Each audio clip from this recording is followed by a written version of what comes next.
And we are back. No, you're not. 4 seconds left. Oh, the chat is on the right side, down there.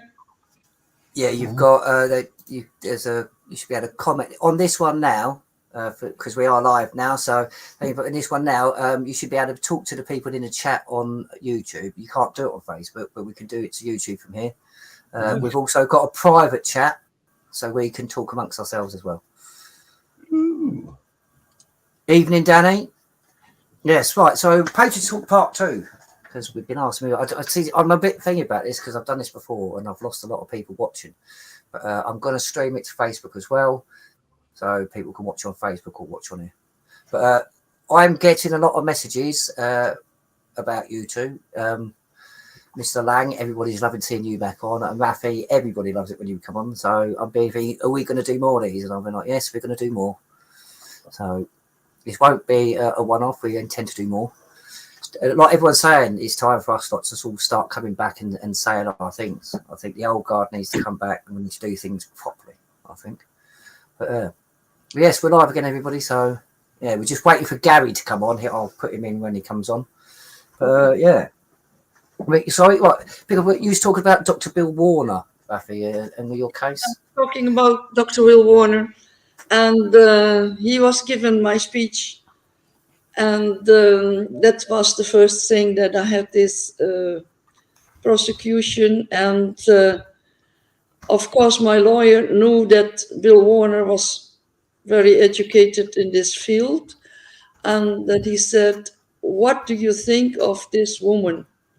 And Bill Warner said, everything she writes is correct. And she must have been reading a lot about Sharia, because when she was young, she was in Indonesia and she was just too young to know. But when she came to Holland, my mother brought me to Holland, the Netherlands, all of her daughters and a son, to get away from the Islam, to start a new life in the Netherlands. And now what's happening? The Islam is coming to the Netherlands, is coming to the whole Europe. And actually, I'm glad my mother is not going through her heartaches and pain of her divorce. Do you know, Rafi, I can ask you a question. If you hadn't have been, let's say, rebellious, right? Yes. Good question. Do you think you'd have had an arranged marriage and all of that? You'd have been carted off down the aisle and married some person that you really didn't want to be married to and all of that business? In Indonesia, I wouldn't have known any better. Yeah, exactly. That's actually a good way of putting it, actually. That is. You wouldn't have known any better. So, yeah. I mean, this is the thing. I think this is a problem. It's people like you, Rafi, who've had first-hand experience and knowledge are being ignored, and this, I think, this is part of the problem. I think many people won't come forward and talk, but it's like, that's why I'm so thankful for people like you, especially. I mean, I've said this before. You amaze me, Rafi, that how strong-willed you are to fight the fight you've been fighting. Well, I don't know if I'm that strong, but so much from the past came up as soon as I started to admire Geert Wilders. Because I have another sister, and she died recently. And she is a few years older than I am. When I was in Indonesia, my father took my sister to Pakistan, to a city called Lahore. And he said to my mother, I want to have my grandfather and grandmother know that the child is born in Indonesia. But what he did, he left my sister in Pakistan for 7 years. After he left her in Pakistan for 7 years. Then he returned to my mother in Indonesia and made a few more children. Later, he came back to Pakistan to collect the child, like package, and take it back to Indonesia, which resulted that the child, my sister, couldn't speak to my mother because it spoke Urdu. Urdu is the language of Pakistan. Yeah. Yeah. And her mental state was different from us because we went to school. My mother was a teacher and so on. We got educated. And actually, I told this story in court. When the judge asked me, where does that hate come? Where did it originate? And then I said, it started in my past when I was very, very young. I didn't know anything about religion. I only saw my parents fight when you're young. And as you grow older, you think about what you've been through when you're young. You understand? Yeah. And you bring it into your life. Cool. And you see what's happening in the Netherlands. And I try to warn a lot of women, especially women, if you get into a relationship with a Muslim and you break down in this relationship and they want to bring their daughter to an Islamic country to show to the family, whether it's Morocco, Egypt, Turkey, Syria, it doesn't matter what. You will never see that child again. And then they ask me, how do you know? How can you know? That's talking bad about Muslims. I said, no, that's not talking bad. I have experienced it. Yeah. Then coming to the Netherlands with my mother, my sister also went to school, but she was different. And I could never speak about what she experienced in Pakistan. She had, how do you say, background in our language, the Dutch language. I didn't say she's stupid because she's been to school too. And but we had a different kind of opinion, of course. She had a love for her father. I had love for my mother. And I can think for my own. That's the key. And I'm still doing that. I have a strong opinion. And well, she was. The difference between being able to think for yourself and being indoctrinated. Yeah, at a very young age. It starts critical thinking. Yeah. And I don't know why I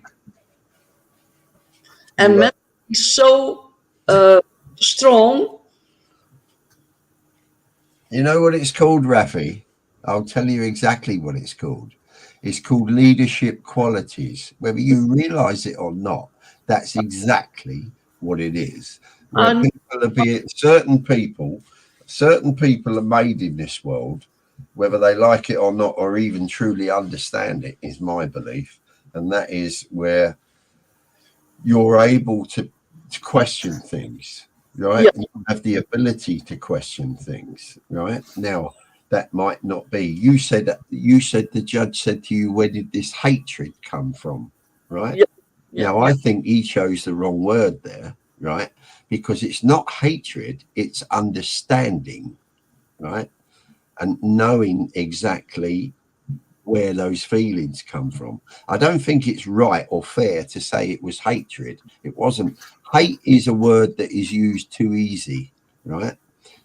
I don't think it's in our psyche, and I'm talking about Western world, really, to be able to easy banter about the word hate. I think it's a dislike, it's a misunderstanding sometimes, but it's also an understanding.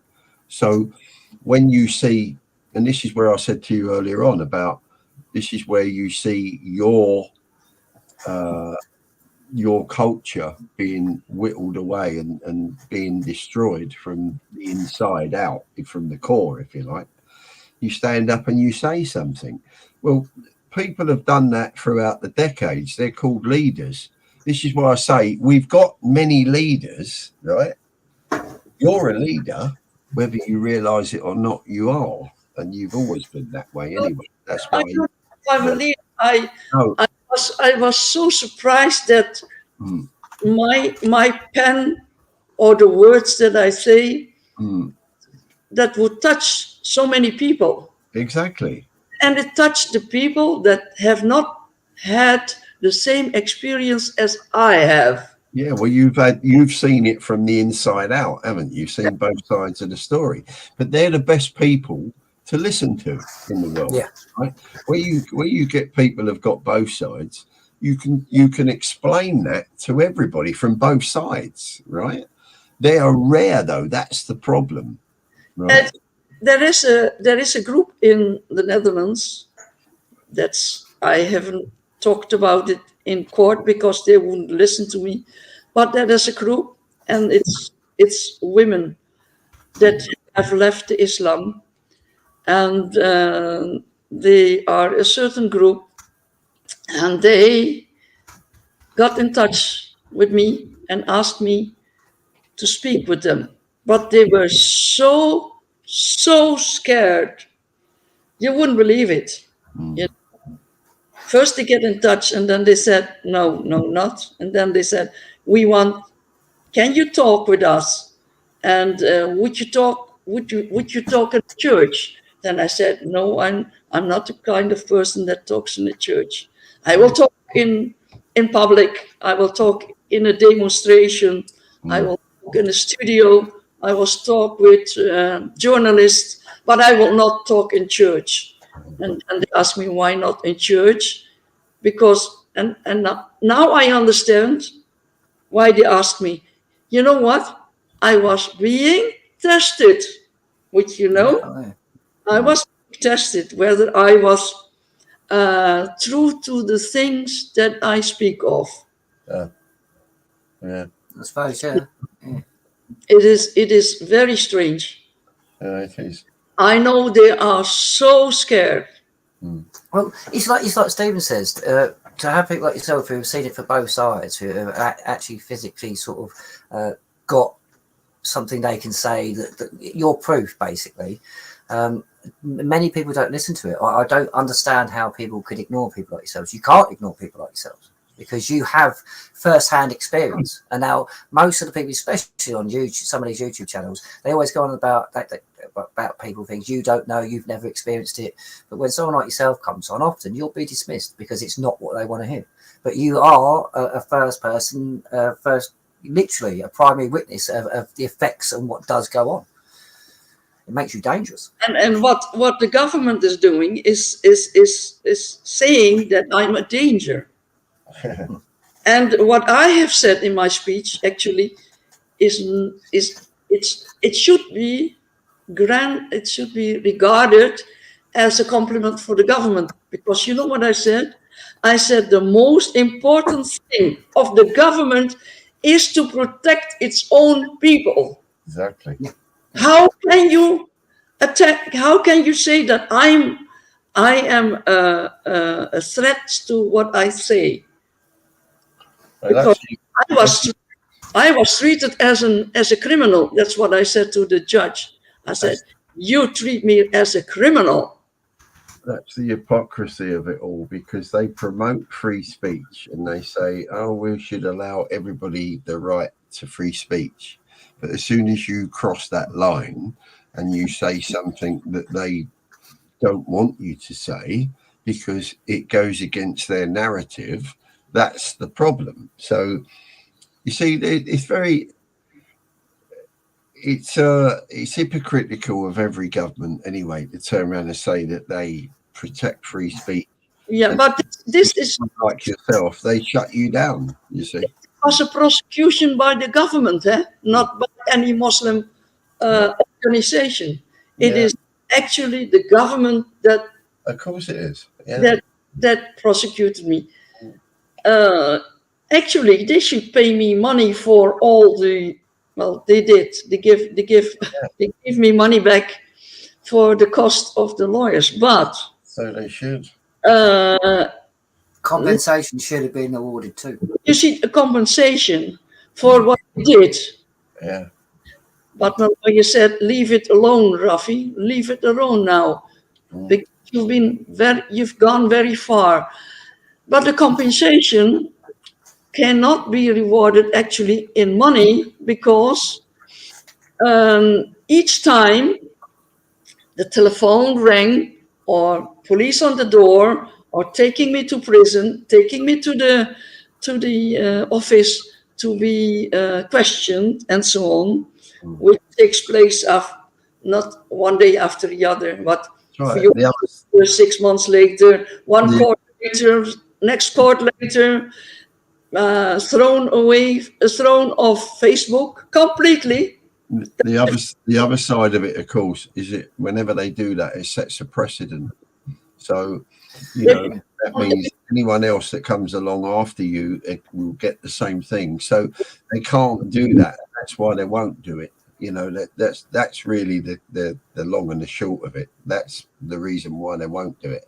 Anything that the government do, the government never admit liability for anything anyway. That is why they never really. Everyone says, "Oh, the government." You remember with lots of things that went on in COVID, right? Yeah. Lots of people turned around and said, "Well, he should apologise. He should say sorry." Well, sorry don't make it any better, but they still would not apologise, because an apology with government is an admission of guilt. So that's why they never apologise. You'll never get any of them that will say, I'm sorry for that. You'll get the ones that are not in power that will say sorry, because it don't matter to them. They're not in power. But the ones that are in power will never, ever apologise. Because I think it's so mean to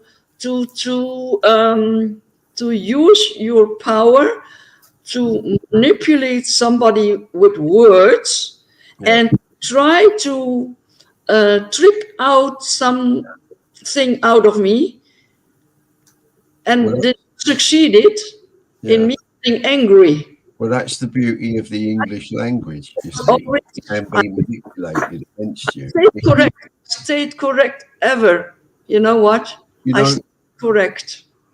Rafi, your English is very good, right? So I don't mean this statement towards you. I mean this to the English people that have grown up and speak English and no other language, right? They have had the English language manipulated against them since birth, right? And they still have it today.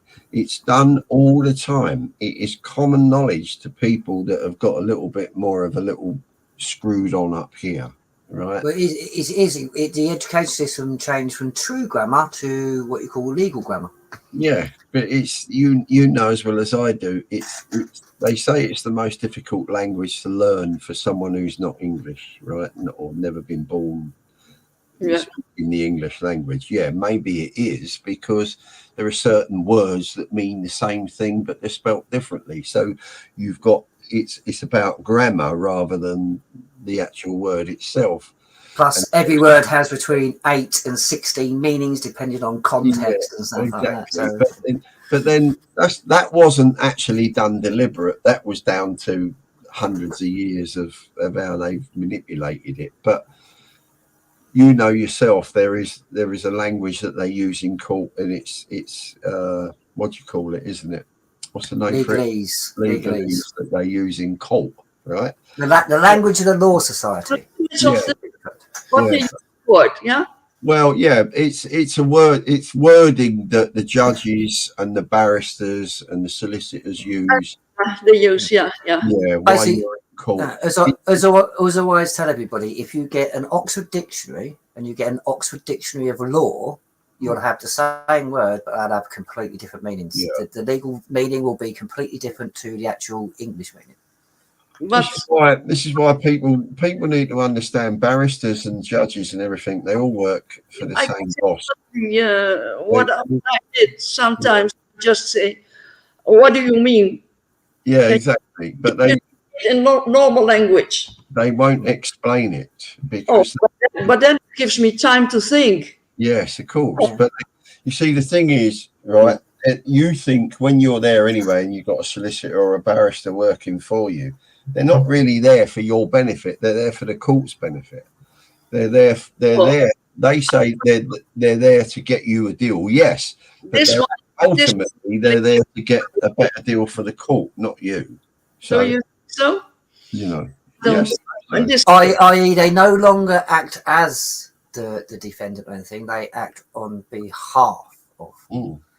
yeah, but It's like changing wording, but it means they no longer work for the client; they just work within the system. Right time. When you think sometimes, when people think sometimes they keep you out of prison, they say, well, we'll get you a good deal. We'll make sure that you don't get a custodial, right? They make it sound like they're doing you a favor. Okay, in some respects they are, because they're keeping you out of prison, but they're actually still doing the best deal for the court. It's a court decision at the end of the day, and it's done between them. It's difficult to explain sometimes. Nathan, It's called a pre-hearing meeting. Basically, what happens, and they don't like it, but they've had to invite me to a few. Before there's a hearing, basically the legal representatives get together in a meeting online like this, and they discuss on what's going to happen in court, who's putting what forward, how is it going to be contested, is it not? So they literally get together and formulate the plan, and then just play it out in court. Yeah, it's all a game. Yeah. If you were playing a computer game, right, it's pretty much the same. There are ways to beat the game. Right, you can go this way. It's all about branches. You can go off this way and you'll get this effect. You'll get that way, you'll get this effect. So it's about linking those branches up, and that's basically what they do. Once you understand their way of speaking and their language, you can see exactly which way it's going to go. So you don't need no solicitor to turn around and say, well, I'm going to do this for you. The trouble is, when you stand up and do it for yourself, you've then got to revert back. In this country, I'm on about, Rafi, not Holland, right? You've then got to revert back to something like Nathan and Gary did, and let's go down the common law route, right? The old English, if you like, the real law in this country. Well, yeah, law instead of policy. Yeah, once you do that, you put them up against the wall, basically, and a lot of them don't know how to get out of it. So what they'll do is they'll ask for time, right? They will say, well, we'll take this away, we'll postpone whatever they want to do, and they bring it back to court later. That's because they have got to go away and they've got to study it. They've got to see whether Nathan, what he's saying, is right. Because if it is, they can't rule against it, right?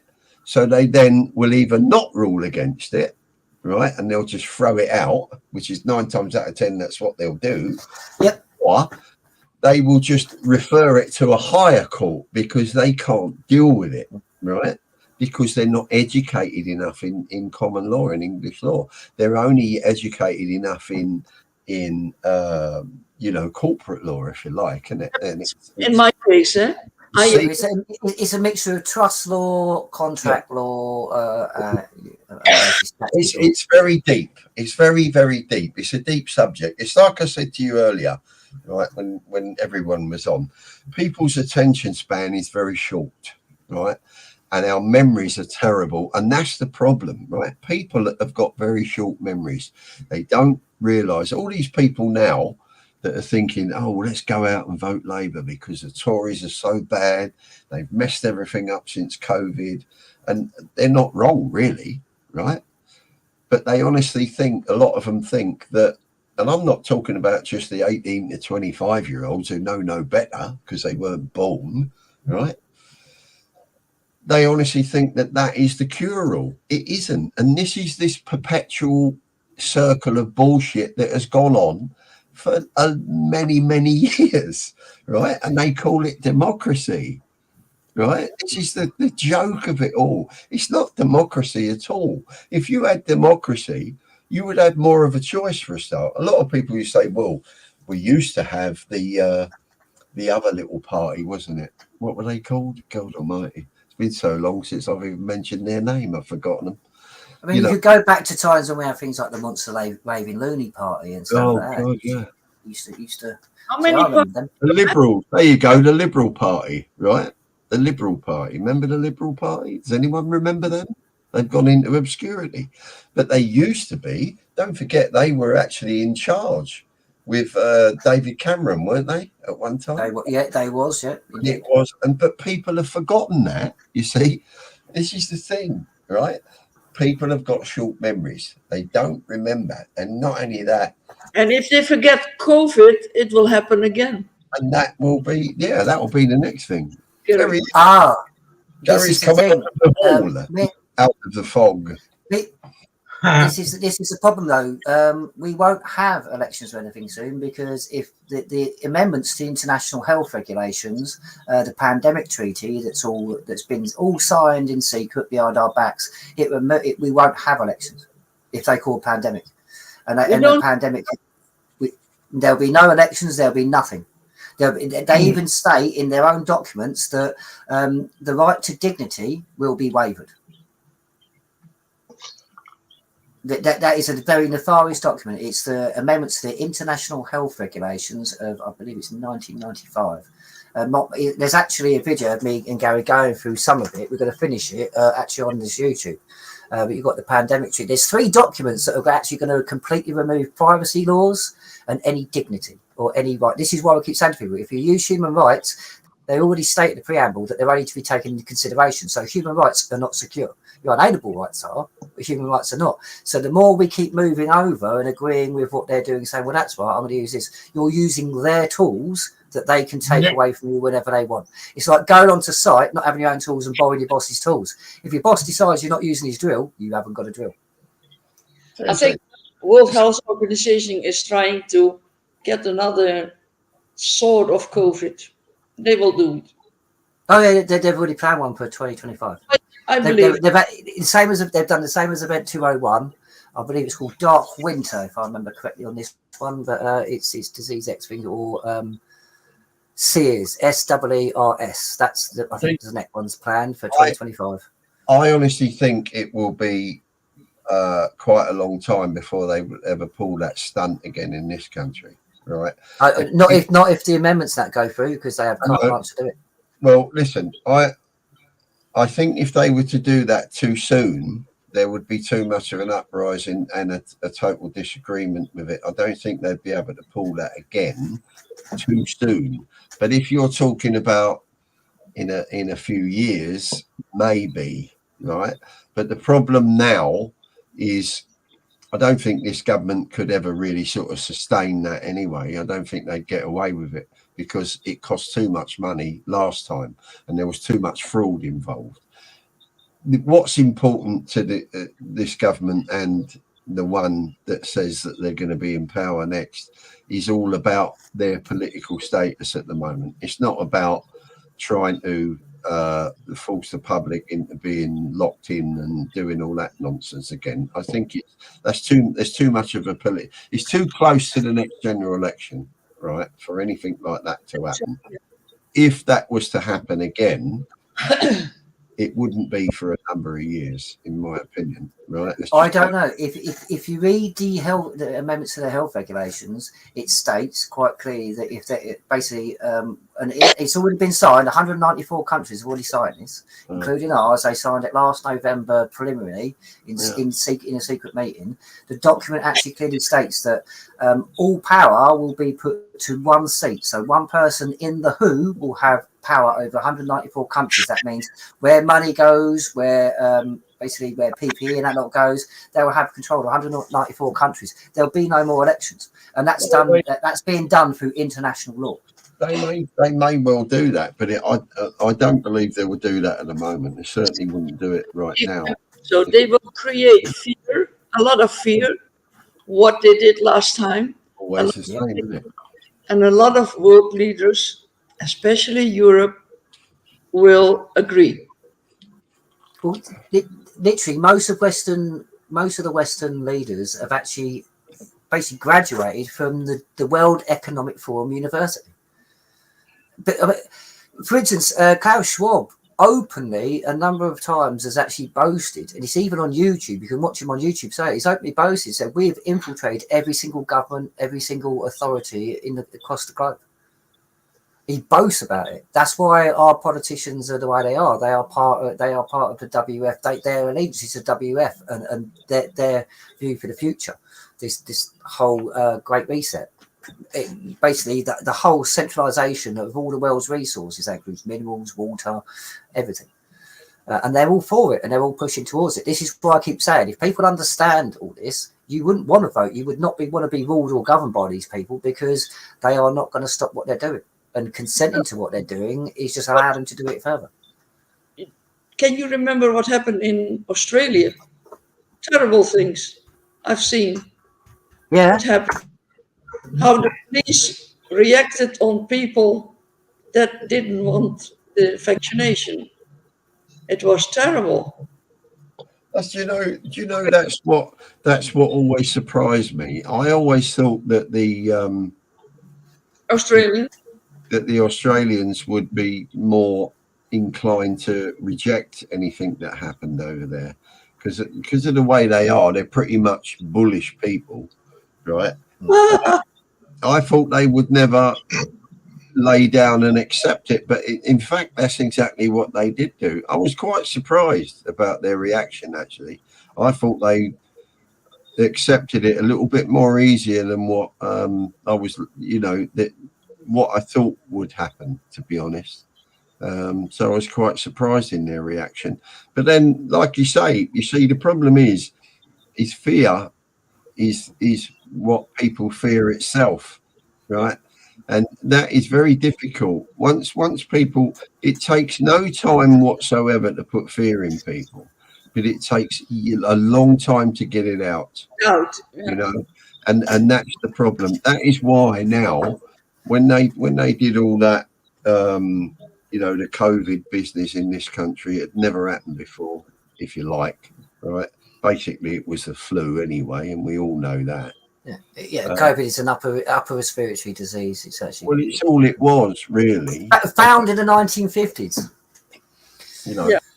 But the fact is, you could have gone on many websites back then, and you could have looked at previous years of how many people the flu actually killed in this country. It was quite surprising to find out when you actually looked, because the statistics were there, but nobody ever bothered checking. You see, nobody ever bothered looking, and they didn't see the correlation with it.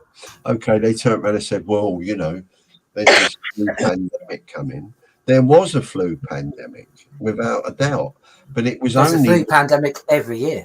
It's every single year, and it affects people. And what they did was that they dealt with it differently. Instead of dealing with flu like they normally deal with it, which was doing nothing, basically, right? What they did was created a fear of flu. So all the people that were in care homes got moved about when they shouldn't have done. People got kept away. They used the fear tactics, kept you away from it. That was the bad part about it. And the other thing, fear is a trauma. But the other part about it was they completely, when they tried to instill that fear, they couldn't actually deal with it. So they made cock-ups with, buying, protective equipment. There were people that made loads of money out of it. It all came out and all of that business, and people were lying through their teeth. We knew that anyway, right? Mm-hmm. A lot of us knew it. And a lot of us could see it. A lot of people could. I don't care what anyone says. But what could be done? Once you've got people in power, you have to remember they have got a private army, and they're called the Metropolitan Police, right? And then now, if you look at them, most of them look like paramilitaries. They don't look like coppers anymore.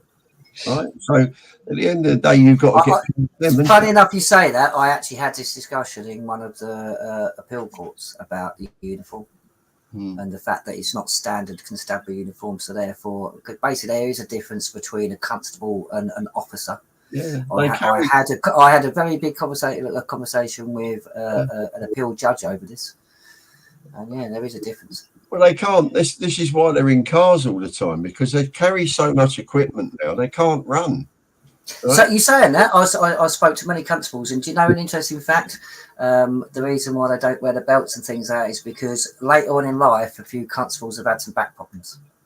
Yeah. I'm sitting there thinking, it's like, so what about bricklayers, hod carriers, labourers? It's like, these are people that have to carry a lot more than you on a daily basis. But yeah, you mean you've had a bit of back trouble because you had to wear a belt. If you see any of them run, when they get out of a car and they're chasing somebody and they're on foot, you've seen it on video, I'll guarantee you half of the stuff that they're carrying all flies off of them, right? So they're dropping their radios, they're dropping their, whatever they're carrying. The only thing that they probably don't drop is their cuffs because they're in like a pouch and one thing and another. But all the other stuff that they're carrying all flies off of them because there's too much stuff that they're carrying. They've made their job more difficult, right? It's not the people that wear the uniform. It's not their fault. It's the people in charge, right? And don't forget now, it's like schools, right? It's like teachers. It's a line of step ladder where you are, right? The ones at the top are putting the rules down here to the next one, and then it goes down to the next one and down to the next one until you get to the bobby on the beat who's trying to earn a living. He's on about 30 grand, 32 grand a year or whatever it is just for wearing that uniform, right? And standing in front of someone that's holding a knife that wants to kill you, right? Remember, this is what I say to people, right? Never abuse a copper. And I'll tell you why. Because it might be that same copper that pulls you out of a burning car one day, right? Yeah.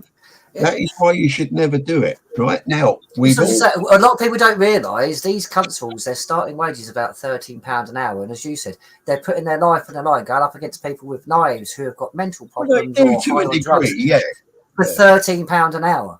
You know what I mean? I can earn more than that as a painter decorator. Yeah, I know, but listen, not as much as what they used to, right? Let's get something straight. When coppers used to walk the beat in London, just walking around in their uniform, right, preventing crime, because that's what they did when they walked around, right?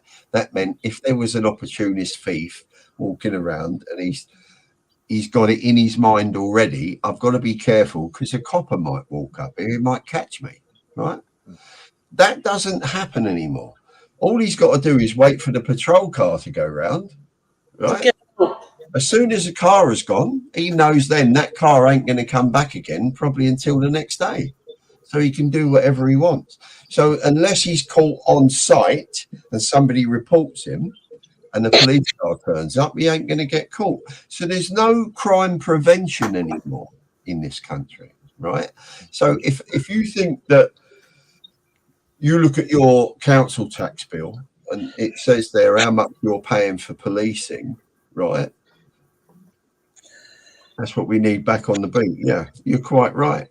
But the problem is you ain't going to get that. And the reason why you won't now is because they will say, well, it's putting their lives in danger, right?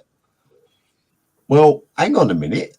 Because that's what coppers were designed for in the first place. They were there and paid for. Yes, and prevent crime, right?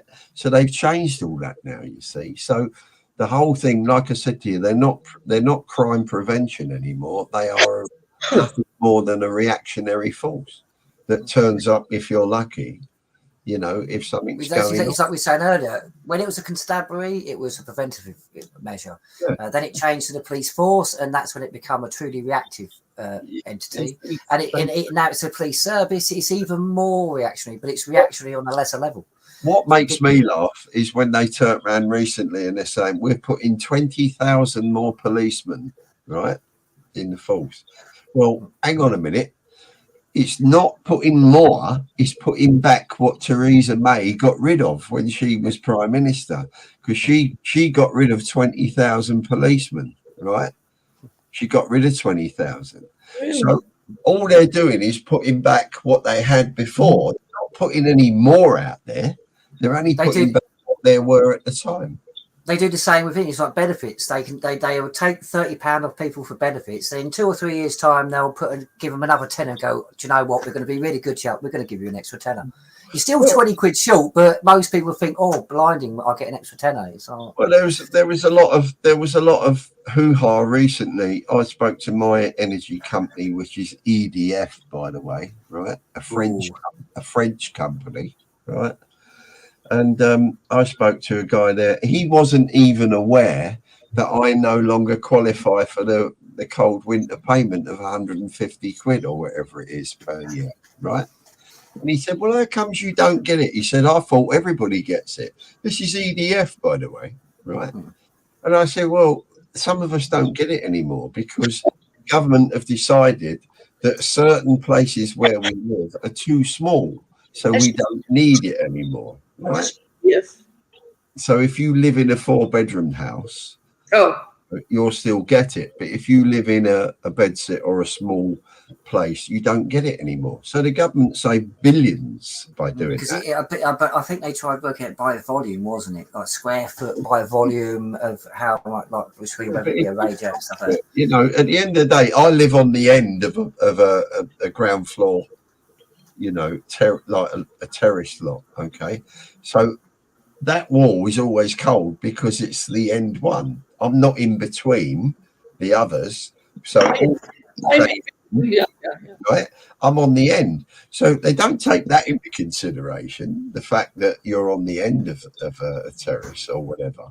So it's a complete load of cobblers. All it was basically them finding a way where they could save billions of pounds, and it is billions. It's not millions, it's billions, because they took it away from a hell of a lot of people. But what was surprising was the energy companies wasn't even aware of it, right? They wasn't aware that certain people didn't qualify for it anymore. They just thought automatically, well, everybody gets it, which you used to, you see. So they took that away. But I was amazed that the government didn't find it in their remit to inform all the energy companies that that's what they were doing. Quite strange, that, don't you think? And also, the mainstream media didn't mention it at all. There's been no mention of it whatsoever. Yeah, funny that, isn't it? I mean, saving a lot of money. Yeah. And sending it to Ukraine. If you can imagine, mainstream media is just the tentacles of government. That's all they are. They're just the tentacles. The word comes from here and they put it out here. So they're just another form of government, really. I mean, what's the population in the UK? Roughly, about 66 million at the moment? You imagine, you take a pound off every single person. Actually, you're under, yeah. But even that, if you take a pound off every person, it's like, say like 60 million, that's 60 million quid right there. Who's going to miss a pound if it's just 50p shaving here, 25p shaving there, 30p shaving there? It works out a hell of a lot more than that, because when you work out how heavily you are taxed, and also you're forgetting VAT, right? I'm just talking if you just take £1 off every person. Look at the revenue that creates just £1, and most people understand about 25% of your wages are garnished for these sort of things. What about if you take away £150 a year from, let's say, 5 million people? How much does that save you? Yeah, right? Exactly. Because that's what they did. Right, so it's not just a matter of a pound. You see, these are the things. That... I'm only using the pound as just so people. For people. Because like most people won't miss a pound, but when it comes, you see how much money they've got. The national debt's not going down. People, they're taking this money, even if they had taken a pound off us all to go towards national debt. It's not going down; it's going up because they are borrowing more than they're taking. It's always been the same. Well, all I can say is if people think things will be better with Labour in charge and Keir Starmer as Prime Minister, God help all of us. God help a lot of us. My old man used to, Gary, I tell you, my old man used to say to me, God help you when the Russians come. And I was only a kid, right? And I used to think, what's he talking about? I never knew what he meant. It was only until I got older I realised what he meant, right? It wasn't the fact that I needed to worry about the Russians coming. I needed Communism. to worry. Eh? What's that? Communism. Yes, that's what I needed to worry about. Because you see, the thing is, they could see, my old man could see what we can see now, right? This is where I think a lot of it is down to DNA. You know, it's in our DNA to be the people that we are, right? All four of us on here right now. And I think that's the way it is. And I think it's only, they can't wait until all of us die off, because then they can do whatever they want. Because all this lot growing up now, they don't have the DNA that we've got, right? Unfortunately, they sort of do, but the problem is this is what happens when you get like kind of mini resets. You get what they call the Great Reset. You get every third generation. It gets a form of amnesia through the lack of information. So it's like, for now, it's like we was talking on part one when we was on Facebook. We was talking about like the younger children, things like that, and like freedom of speech. They're gonna grow up with the idea that saying something that offends people is the worst thing you can do. So they're not going to grow up thinking, well, you have the right to offend. You mean offend? This is how we think. That it's going to be a case of offending people is bad. It's morally wrong to offend people, and that's how they're going to grow up, because the third generation's there. The young generation isn't interested in politics. They're interested in movies and going to parties, going to TikTok dance. The internet opened up Pandora's box. Going to gay parties, going to parties where they can sniff, or take a pill. Then you don't have to think. The internet opened up Pandora's box. There's no doubt about that whatsoever. It was an amazing tool, right? And we wouldn't be able to do what we're doing now. Right? And you know what? They don't read. They don't read articles. No. They don't read books. They watch horror movies. You know, horror. Saying about not reading books. You know, I actually watched someone the other day, and this is, I think, is a TikTok influencer. I can't remember, but he actually said that audiobooks. Oh yes, it's classed as reading. So, hang on a minute. Reading's a physical action of looking at writing and actually. Apparently now, audiobooks, you can class listening to an audiobook as reading. No. Cobblers. To read a book, it's not the same. When you read a book, you have to have an imagination, right?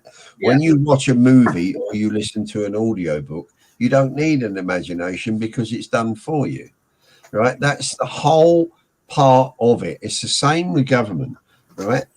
They want to take away what you would normally do so that they can manipulate it and mally it about. They want you to be malleable. They want you to be squidgy. They want you to be, I can mold you into this if I want to. That's what they do. And most of them are malleable. Like that. I will do this. I will tell you what you want to believe and what you can say. Yeah. Taking away your freedom completely. Yeah. You have to be malleable. That is what they want now. They want a society of acceptance, a society of people which are malleable and moldable, so that they can do whatever they like, because that's what it's always been about. You go back, listen, if you go back to Roman times, Rafi. It's the same with Islam. Of course it is. Yeah. It's the same with Islam. Yeah, they just use religion instead. Do you hear what Stephen is saying? If you don't do this, you will not go to heaven and have 16 virgins, right? Signal's terrible.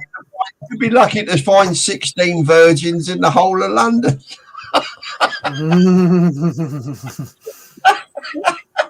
It's a complete load of bollocks, but this is what I I've never understood, right? It's like the Islam. They think a little bit the same. Yeah, but when you get people like that, right? Surely it's becomes more than just a religion. It's more like a cult, right? If you look at a lot of what's happened in America, right, and you look at, you know, David Koresh, wasn't it? I think years ago, he got all those people to kill themselves, right? No, that doesn't. David Koresh. That was. It was the other fella, wasn't it? Where they all believed they were You on going to about go. You on about Jonestown? You on about Jonestown? Yeah. What about the one that made them all believe they were going to be picked up by a UFO and taken somewhere, you know, to another there's been a planet? few. I think that was Jonestown, wasn't it? No, That was that massive. It's a cult, right? Where you get people with that much, you can have a belief, right? It's not a problem. People have got a religious belief, that's fine. But when it comes down to, if someone says to you, a religious leader, you've got to go and kill yourself or go and kill other people, because if you don't, you won't get what you deserve in heaven, right? Surely up here, something must click and say, well, hold on a minute, because if my religion is a religion of peace, and I'm not supposed to, it's wrong for me to kill people, right? Then something must click up here and say, well, I ain't going to follow that. I'm not going to do it. Now, that might be what happens with a lot of them. I'm not saying it isn't, right? It might be. But there's always going to be that radical element, right? And you're going to get that in any religion, including Christianity. I've spoken to some real radical Christians, right? Just the same, believe me. So I just need to say something. I am going to open 2 cents. I am going to open the panel up for people to come and ask questions. Just so anyone coming on who wants to ask a question, who wants to have a quick say, it's not a case of you're going to be sitting on everything. So do not get upset with me if when you said your piece or said your question, you get removed so someone else can come on. So it's going to be rotated. So we're going to open it up in a minute, just so everybody knows. Why not? Yeah, well, because I'm sure, like I said, Rafi, you've got first-hand experience of like Islam, how things are going. People probably want that. Stephen, you're probably going to have loads of questions because no one's seen you for about 10 years. So. I ain't been that long. You did that long, yeah. Sorry for my cough. I have some terrible cough. But what I will be doing is, if I don't know who you are, I will be covering it. So if anyone wants to try and porn bomb or anything like that, but if you do, I will chase you around the internet, and I can assure you something will be done about it. But yeah, the link's in the chat. If people, I think you should note that's to my YouTube. No, I need to write on. He says the communists are already here. Well, he's right, really. I mean, you know, communism comes in many forms. It's not just one form. A lot of people think communism is just like China and nothing else. Right? It can only be like China. It's not in any other form or any other country. That's cobblers. Because communism comes in many forms. If they want you, as it stands at the moment, this government want everybody to be the same. They want all inclusive. Everybody should be the same. That is the same as communism, right? Everybody forgets that Adolf Hitler, right, was a socialist. Socialist, right? Everybody forgets. He was a nationalist socialist. That's what Nazi stands for, National Socialist. That's right. He did do some good things, right? He paid for everybody to give up smoking in Germany, right? He paid for it. So he wanted you to give up smoking. So if you wanted to give up smoking, he paid for it. He did a lot of things like that. He didn't always do bad things, right? He did do bad things in the end, yes, but it's debatable just about how much he did. But at the end of the day, he didn't always do bad things, right? This is the thing with it. people that, in my experience and my understanding of history, right, is that communists always seem to, when they get so much power, they get fearful of losing it. And EU is also prepared to make Europe one. Yes, exactly. And they always wanted that. Well, the founding document of the EU states they was creating a super state. If I hear Ursula talking, in the EU, sometimes I'm really thinking, I don't know who agrees with me, I think she has the same ideas. I don't call her a Nazi. I cannot. She could be hit. She could be hit. I'll say it. She could be Hitler's granddaughter. Listen. I'll say it. If I call her a Nazi, I can't be arrested tomorrow. But for offending, but she wants Europe to be one. And so on the door, Rafi, just blame us. Say we made you say it. On all the poor countries coming. Moldavia. Rafi, if they do anything, legally say this: I am susceptible to peer pressure and I'm easily led. Yeah. Say we made you say it. Okay. That's my excuse, and I'll stick to it. All the poor countries coming to the EU. Okay, you're out. Just blame Gary. I do. I always say he's a Russian spy, and that does it. Yeah. The rich countries, Germany, Holland will pay for those poor countries. I always say, and you're out. Always blame Gary because he's got friends in high places, and his name's Putin.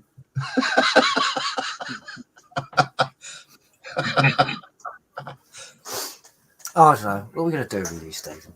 Yeah, all right, mate. How's the old calf going, Gal?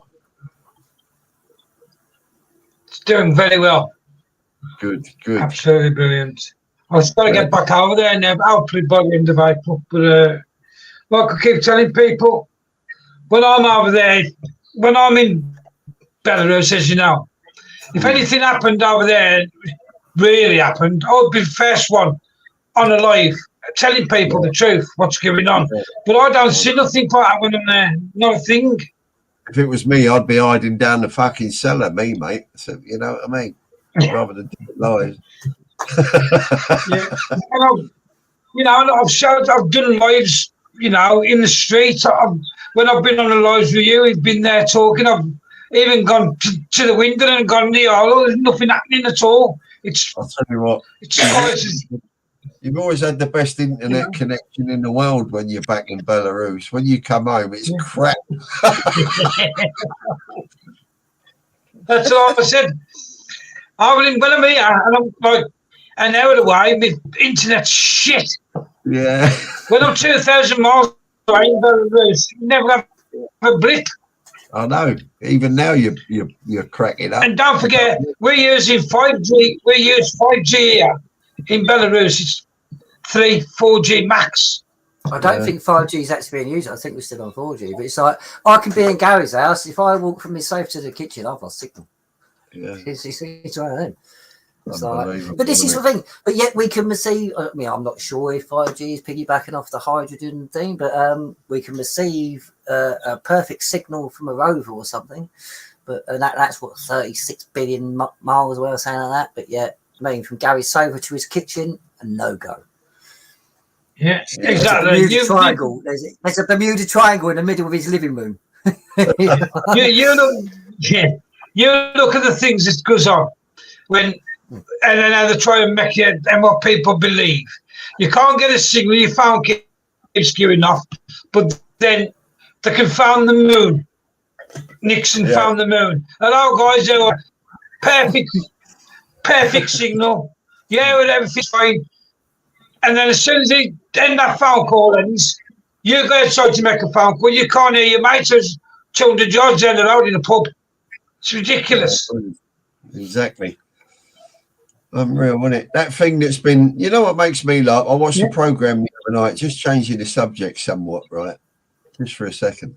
I watched the program the other night. I think it was on, I don't know, Paramount Plus or something, right? And it was about this thing that's going around the moon. It's going round the moon, round the moon, round the moon. The moon satellite. Yeah, and as it's going, it's taking photographs, which are like as good as 4G images, right? That's how good it is. So it's photographing as it's going round. It's been mapping it for years, right? It's gone round the dark side that we never see, right, of the moon. So it's mapped all of that. It's gone around and they're showing all these photographs. but not one of those photographs show 6 moon buggies that were left there, right? About 4 platforms that the thing taken off from. I know where you're going. I know where you're going. Thanks, right? Nothing. None of those photographs had shown, and yet it's mapped the whole of the moon, as they said, right? They didn't just say it mapped a certain part of the moon. They said it's mapped the whole of the moon. So you can watch these 3D images if you like now, right? Because it photographs from all different angles to give you aspects of craters, right? I know where you're going. Right. But not one of the photographs showed all the shit that was left behind, apparently, by the Apollo missions. Now, why is that? Did Amazon come back and collect it? Something. What happened? They're taking somewhere else, Nevada. Yeah. In the desert. Or maybe the aliens came and took it away, eh? You know. Bear with me. I'm just trying to sort of miss that my camera against as well. But interesting fact: the Indians actually managed to, like, I think they needed a crowdfund of it, but I think it was the Indians managed to crowdfund to do a space mission. They sent a probe to Mars, and before they got to change the color, they released the true color of Mars, which is blue, and it shows an atmosphere. But apparently now it's all been changed, I mean, because they prematurely released it. It's ridiculous. How do we know what's the truth? I can't understand. What amazed me was the fact that they had the audacity on this program to say that this satellite had mapped the whole of the moon, but they didn't not once show one photograph of all the crap that got left behind by the Apollo missions and the astronauts that are supposedly landed there. It's makes you think, don't it? You know. And the skeleton of the bloke who videoed the skeleton of the guy who actually filmed the rover going back, whatever his name is, going back into the spaceship to bring it home, because he was still on the moon, videoing it, filming up the little 3-man buggy thing. But he's never been found, I suppose. I was always amazed anyway of where they stored the moon buggy on the landing craft that landed on the moon, because it was so fragile and flimsy. I never noticed that it had a boot that contained 4 big tires. They're meant to have put it on there in pieces and built it on the moon, hadn't they? Well, the only thing I can think of is it must have been delivered earlier by Amazon. You know, they dropped it off, and then. Well, it's always been the question for me. It's like it took some of the greatest minds in NASA to design the thing, but yet we could have a few astronauts that have got a bit of basic training that can put together that amount of complicated machinery and equipment. It just doesn't add up to me. I like the other story was that they lost all the data, so they wouldn't be able to go back to the moon, because since then they haven't got it all. They've lost it all somehow. Has there ever been a man on the moon? That's what NASA stands for. Answer. And have you noticed, Steve, the guy who tells you they've lost all the information sounds like him out of Back to the Future?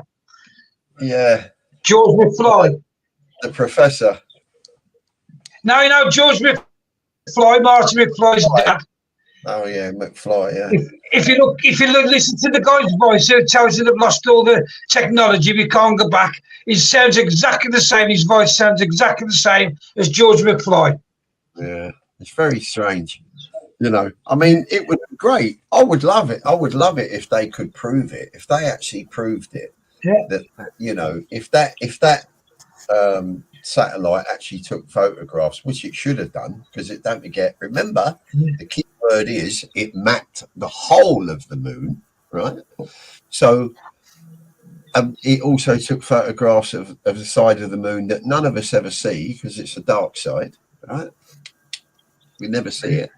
So it mapped all of that. So that's great. Let's have a look at that. We've never seen it. Fantastic. Let's go back over the parts that we have seen.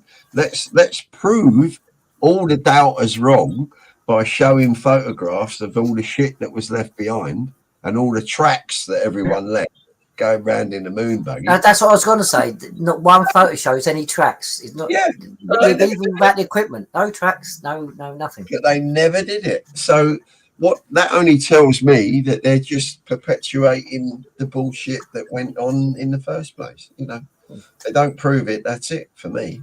But anyway, I digress. It It's a took us shame away. Bill is not here because he could answer it. Yeah, it's you know, it's insane. You know, I don't know. Going back, Gary, you said something about Trump when Verwain was on. You said Trump ain't the answer, right? But I agree. Anyway, I mean, at the end of the day, but people do have to realise that the people are the answer, not elected politicians or things. Yeah, No one man is what it's at. The people are going to have to stand up and actually impose their will. That is the only way to end tyranny. It's the only way it's ever happened in history is when the people stand up and impose their will instead of the rulers imposing theirs. And that is a fact that none of us can get away from. And that means we all have to do our part. We all actually have to actually do something to end the tyranny. That's what I think a lot of people are scared of because we are so reliant, like you were saying earlier, Steve. People are so reliant on the government and want that because it's an easier life. It's a case of I don't want to disrupt the status quo. But when people actually get to realise, it's like you are going to have everything taken from you for that very reason. Yeah. So fight now and have a chance of keeping it, or just sit on your backside and lose it all anyway. I've always said anyway, it won't be a load of Muslims that will kill us off, right? It will be complacency that will kill us off. And that's what the problem is. I think people have become so complacent now and so happy to let government run their lives that they're happy to lose their freedoms. And this is what's happening. Don't forget, they don't do it all at once. It's always done bit by bit, drip fed, right? So that you don't notice that you're losing it all. But eventually you turn around and you go, hang on a minute. Didn't we used to be able to do that? Yes, we did. It's too late now because you've let it go because you did nothing to stop it. You know, listen, this is only history repeating itself, you know. If you know anything about your history, in 1937, the same shit happened then, right? They didn't believe, they because of the First World War, Germany were not allowed to arm and build up their arms. Right? There was an embargo on it and they weren't allowed to do it. They were told they couldn't do it. Adolf Hitler stuck his middle finger up on that and said, fuck you, right? And he carried on doing it. No one stopped him because everybody thought that he would not go and do anything with it. So you had what? You had complacency, right? And then you had an idiot that we had in charge, right? That went over there and said, I have on this piece of paper Adolf Hitler's signature that he will not go to war with us. Yeah. And what did he do the next fucking week? He marched into Poland. It's the same shit happening all over again. It's just done in a different way now. It's through technology. Because we had what we got back then, right? It's like I say, same chocolate bar, just different mapper. Look at Snickers. It should be it's a marathon, but it's the same chocolate bar. It's just in a different mapper. The problem is, you see, is when I was young, I wasn't interested at all in politics. Not a thing. I couldn't care less who was in power. It made no difference to me. I was living at home with mum and dad. They were taking care of me. And then I got myself a job. And when I was in that job, I didn't take too much notice. But the next job I was in, because I'm getting older now, I started looking at what I was paying the government and how much tax they were taking out of me on my wage slip. And I thought to myself, why are they taking so much money off of me? I've just worked my nuts off for the last week and they're taking over £100 and odd out of my wages every week. And I'm thinking, well, where does that go? What does it do? So I started asking questions, right? This is the problem with people today. Like I said, they don't ask enough questions. They haven't got the will to do it, right? And I don't think it's much different. I'm not saying that all the kids today are much different from what I was when I was a kid, right? In the sense that all they're doing is chasing skirt most of the time, the men, right? and the women are pretty much just going out and trying to have a good time. But at the end of the day, while you're distracted with all of that, everything is going on in the background and you don't notice it until you're older and you've got more responsibility, and then it's too late, right? Because it's already gone past. You can't stop it, right? Well, it's been known. It's been known for decades and decades. I mean, let's face it. If you look at Pike and all that, like, they've wrote manuals on this. If you capture the youth, you will control the adults. Of course. Yeah. And there is something to that. It's like we're seeing it now across the whole world. It's like, are you for being, like I was saying earlier, are you for being told that freedom of speech is a bad thing because you can offend people? Offending people is a bad thing, so you shouldn't do it. So it should be outlawed. So it's like what they have used is pandering to minorities. You see, this is where, like I said to you, the whole world has turned upside down. Because it used to be that the majority of people used to control things. It was like that in Roman days. Think about it. And then what happened was it got turned upside down, didn't it? The Romans got overthrown, and then it all started all over again. So it's a similar sort of thing now that they're trying. Really, it's where you can change stuff. You can only change it if you pander to minorities, which is what we're doing, right? It's not about all inclusive. No one gave a crap years ago whether you were gay or not. No one gave a monkeys, right? It's funny you say that, because I've got a friend who, and he's I think he's about 17 years older than me. He's been in the gay activist movement for about 30 years. He started thinking, and he says himself, it's like all they ever wanted was just to be like, just let me be myself. But he says, and a lot of them are saying now, it's like it's not that anymore. It's imposing themselves. All they want is just to be things. Like, yeah, but the thing is, they were allowed to be themselves. Nobody gave a shit whether you were gay or not. The fact of the matter is, what it was, somebody come along and decided they wanted the same rights as everybody else. Now, what do you mean by rights? Well, I'll give you an example. They wanted to be able to marry each other, same-sex marriage, right? Now, that was illegal in a lot of countries. It was illegal in this country till recently.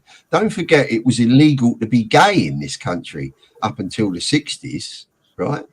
So it's still a relatively new thing. So when they changed all that, okay, you can change certain things, right? You can. There were certain things about it all which wasn't all bad, right? But the trouble is, they didn't know where to draw a line under it, right? They didn't know where to stop it, and now it's like a ball rolling down a hill. Once you start that shit going off, there's no end to it. Once you pander to a minority, right, they will always demand more. Muslims are the worst ones in the world for it. Once they get into certain positions, they will always demand more. And the more they demand, the more you give them, the more power it will give them. And then you're in trouble, because what you could actually have is regime change if you're not careful. This country could become an Islamic state in 30 years, right? This is what people don't realize, because what you have to understand is the demographics of it all, right? People in this country are not having children anymore, right? The average is 1.1 children. You cannot continue your culture with 1.1 children, right? You have a minimum of 1.2, right? there is a reason why there's been a thing out, and it's been, if you look at a lot of, there was a sitcom about 2.4 children. That is our birth rate. That's where it should be at to replenish. Yeah, but the Muslims are having 5.5 to 5.6. So what you will have in the end is those minorities will then become the majority, right? And they will overthrow everything. And I'm sorry, but if anyone turns around and says to you that will never happen, they are deluded, because it can happen unless you stop it at source, right? Now, this government have now realised their mistake and they're trying to change it. It's too late. Stephen, how many countries have turned into Islamic countries already? Yeah. History. Yeah, many of them have. Should have turned into a Muslim country. Yeah. Well, you've got there All are countries where Hinduism yeah, was the biggest religion before, yeah, when Islam took over. yeah. Well, there are We'll look at Sikhism. Sikhism, if I remember correctly, is that happened directly due to a Muslim problem. It was a direct reaction to Muslims, to Islam, well, if I remember correctly. listen, there are photographs out there on the internet, right? Everybody can punch it in. Just Google it. Just have a look at Iraq and Iran in the 70s, and it'll ask for photographs, and you will see women on the beaches that looks like Brighton. They're all in bikinis. They're not wearing burqas. And then look at it now. You know, there's no such thing. They're all in burqas now. You know, Interesting little tidbit. You know, I love to throw out just like useless bits of information. Do you know Iran is the original Persian word for Aryan? Probably is. Yeah, it is. Yeah. And same as Erie, Ireland. When you spell Erie, Ireland's Erie, that's actually, if you go back through the etymology, that is actually the original word for Aryan as well. Oh, thank you for that piece of information. There you go. You can sleep better at night now that I've told you that useless bit of information. Yeah. Well, no, listen, it's all important. I mean, at the end of the day, this is what they call modernising, right? This is the new word now in this country, isn't it, Gary? They call it modernising. They're bringing it up to date. You know, it's more modern. So, you know, we're coming out of the dark ages, apparently, according to them, only to modernise it and turn everything into a pile of shit, basically, because that's what they're going to do. Because the medieval dark ages wasn't because the sun just disappeared. The medieval dark ages was a removing of information. Yeah, but what you're seeing is the problem reaction solution. They're causing the problem, right? They'll wait for everything to react and then they'll create a solution. It's an old adage. It's the same old story. And that's what they're doing. They're causing this problem. And they know they are, right? Because it's all part of some crazy freaked out plan that they've got to change things for the better, as the way they see it, but it ain't for the better. Their idea of the better, don't forget, government, right, are not there for the benefit of the people, right? Believe it or not, they're not, right? Because you can't please all the people all of the time, so you can only please some of the people some of the time. So government, that is why when they come on the TV, they say, we are doing the best for the country, right? That doesn't mean you and me. It means the country, because you are replaceable. The country will always be there, right? But you will not. You're always being replaced, right? Well, the UK Government Limited is a corporation. So when they say we're doing best for the country, they mean they're doing best for the corporation. It is a business, and they actually work inside that business. Are you reading this? Yeah. Gary keeps popping in and out. Sure. He's on his dodgy internet tonight. Oh, Dennis. Keeps giving me out. Yeah, Dennis is having problems as well. He keeps trying to come in. Yeah. Well, you see, all you got to do is move. Then I'll come in, right? Then what'll happen is it starts and just kicks me straight back out. Yeah, all you got to do is move to Belarus. You won't have a problem. Simple. Or go to the window and hold it up. Yeah, I have to get back. You know what you want to do, Terry? Get an old coat hanger and stick it in the top of the phone. That used to work on old technology. Yeah, turn it into an aerial. No, but it's you know, it is what it is. You know, until. I don't believe people can't see it. I think there's more people awake now than ever before. Right? Well, it's like you saying earlier, it's fear, isn't it? I mean, fear is a trauma. It is a trauma. Yeah. And I think it is the fear. People are scared to step forward because many people before the COVID movement started, many of them watch people like us get absolutely annihilated by our governments and everything like that. So that they're then scared to step forward. But what they don't realise is if we all take one step forward, we outnumber them, we overbear them. But you see, well, there's another side to it as well. You have to take the psychology side of it. Don't forget, I studied it years ago, right? And a lot of people don't see the psychology of it all. right? They don't. It's not because they're stupid. They're not stupid. They just don't see it, right? You have to study it to see it, to be honest with you.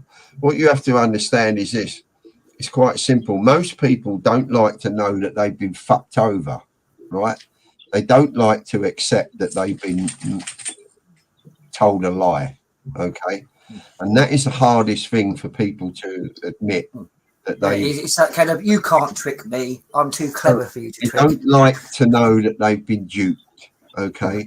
So all the people that were saying all these people that were saying all these things that were called conspiracy theories back then have all come true. A lot of them have come true, right? Yeah. And yet all the people that were saying that you were a conspiracy theorist or I was or whatever, right? They will not come out and say, I was wrong, right? Never.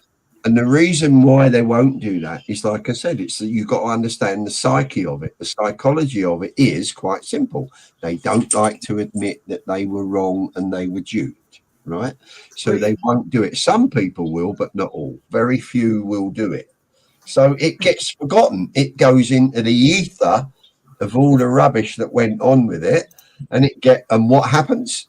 Something else takes precedent, right? Something else takes your distraction over that way, and all of that gets forgotten. And that's always been the way, to my knowledge. So, it's government use psychology all the time, right? In the way they act, the way they present themselves, the way they look. Everything is a package. It's a whole package with them, right? And that is why you can... I've heard reporters trying to ask an MP a direct question, a yes or no answer, right? You will never get a yes or no answer. They will say, they'll always go around it. They'll always say, well... They actually get trained in deflection. This is what a lot of people don't realise. They actually get trained in deflection. Yeah, when Labour were in power, we did this and we did that and blah, blah, blah, and we've never done this and that and the other. Yes, but can you say a yes or no answer to that? And they'll still go round again. They'll go round and round and round. You will not get a yes or no answer out of them. Because they're not allowed to be definitive. Well, no. Yeah, but it also, what you got to understand is it also goes back to what I said to you earlier on. No government ever admits that they were wrong, right? They will always blame other things. Well, it's funny you say that, because it's like, look at what was tried in the Dragons, like judicial review. Now, I dove into that heavily. Now, judicial review in this country, it was changed. The government are not liable. If you do a judicial review, all that happens is the government may have done something that may have caused some upset, but they didn't really mean to do that. That wasn't their intention. That's a judicial review. It's not like it used to be that people think. Nowhere near. Yeah, it's they're trained when these people. A lot of people think that government are out of touch with reality, right? There's no such thing as government out of touch with reality. You're deluding yourself if you think that they... Most of the time they create it. Yeah, but you're deluded. There is Jeremy. You're welcome. There's no such thing as government out of touch with reality, right? They are too well educated to be out of touch with reality. They know full well what's going on, and they know exactly what they're doing, and they are fully responsible. And they want you to think that they're out of touch with reality. When you say that a government is out of touch with reality, that's what they want you to believe. Yeah. Because they don't want you to believe that they do know what they're doing, because then that makes them responsible. Well, that's exactly it. By saying that to yourself, you're actually removing liability from them. You're removing their responsibility. Exactly right. What we should be saying to them is, you're not out of touch with reality. You know exactly what you're doing, and you are responsible for it. Right? That's what we should be saying. Forget all this, he's not in touch with reality. He don't know what it's like to be skint, right? Never mind about he knows what it's like to be skint. He knows full well what it's like not to be rich. because that's what he is. So he hasn't got the worry lines on his head like we all have. Don't have to worry about paying his gas bill and buying his fucking shopping at the weekend. You know? It just annoys me because when people say that to them, you're removing their responsibility. You've got to stop saying it, you know. Who is Jeremy? Jeremy, if you'd like to Jeremy is one of our top members of CMW, very knowledgeable man. Literally been in it as long as we have. Day one, literally, isn't it, Jeremy? Day one. He was there Jeremy was one of the ones actually, I believe, in the comments who actually helped form the Pendragons. You know, the good thing as well, I can see guitars in the background. That suits me. I knew you'd pick up on that, Steve. You did exactly the same last time, mate. Yeah, brilliant. Lovely. Got some One or nice two. up there, mate. Mine are up there. You can't see mine. You're a musician. My best friends are in the case, obviously, mate. Yeah. Mine are up there. You can't see mine, unfortunately. But my bass is in the music room. Huh? I'm currently setting my music room in my shed. Room, yeah, my whole home is my music room. It's so small. but Rafi, to basically, do you remember when we was winning the Pendragons and we arrested Sadiq Khan, Keir Starmer, all that lot, and it went global? Jeremy was part of the Dragons back then. Like I said, he's an original. There's not many of us, but Gary, together. Yeah, me, Gary, Jeremy. Okay. A number of like basically, so I'll explain the story. The White Pendragons was formed by us in the chat, and then Stephen, Graham, and Dave were asked to basically head the movement. We was the ones that started it in the chat. We was going. This is well before Brexit for people who have only just been in the movement. This was going back before Brexit. Back a while now. Leaves us at the EU, and you say hi, Holland. Go ahead to the EU. We're out. Yeah, I did. I would have introduced myself ordinarily, but I didn't want to do Steve, and Steve always got the microphone in his hand. No. Okay. Shouldn't be really. It's him. I think he's there. Him on the camera. It's typical DJ skills, to be honest, mate. Because you know you start to guide when you see things aren't going in directions. So yeah, you do perfectly. Don't get me wrong, but you always have, mate. But I mean, we've been doing it a few years. I live in Holland. I think from the Netherlands, you don't have anybody here talking. No. You're our only link, Rafi. You always have been, actually. But I don't know if their English is good enough. There is people who are in CMW from the Netherlands, but there's a language barrier. It's like literally, I have to go to Google, translate what they say, then get what I want to say, translate it back, and it's never quick. Time. Wait, and that's not always right. Yeah, nice. That's true. But I've been here for quite a while, few hours, and my cough is getting better. Yes, you've done well. You've done amazing. I'm going to leave you, maybe till the next time. Yes. Thank you very much. Say hi to Gary. We'll sort out one for very soon, Raf. Okay. Very good to see you again, Rafi. For your time tonight. It's been very informative. We do appreciate it. Thank you very much. Yeah. Very good to see you looking absolutely no different from the last time I spoke to you, which must be about 8 years ago, I think. We've been talking quite a lot. I've said this. Rafi ages backwards. I don't know how to do it. Rafi ages backwards. Come on. I got so many worries. Yeah. All right, lovely. Thank you for coming, Rafi, and we'll organise another show soon because Wayne wants to jump on again, and that not soon. So it's about time us old guard started sort of sticking to our necks out there again. Good night. All right, thank you, Rafi. Good night. Good to see you. Dennis is trying to come on there. Come on, Dennis, get you. Yeah, Steve, I've got to say, mate, you are looking exceptionally well. Huh? I said, I've got to say, mate, you are looking exceptionally well. Who, me? Yeah. I don't feel it. You're still on the smoothies, obviously.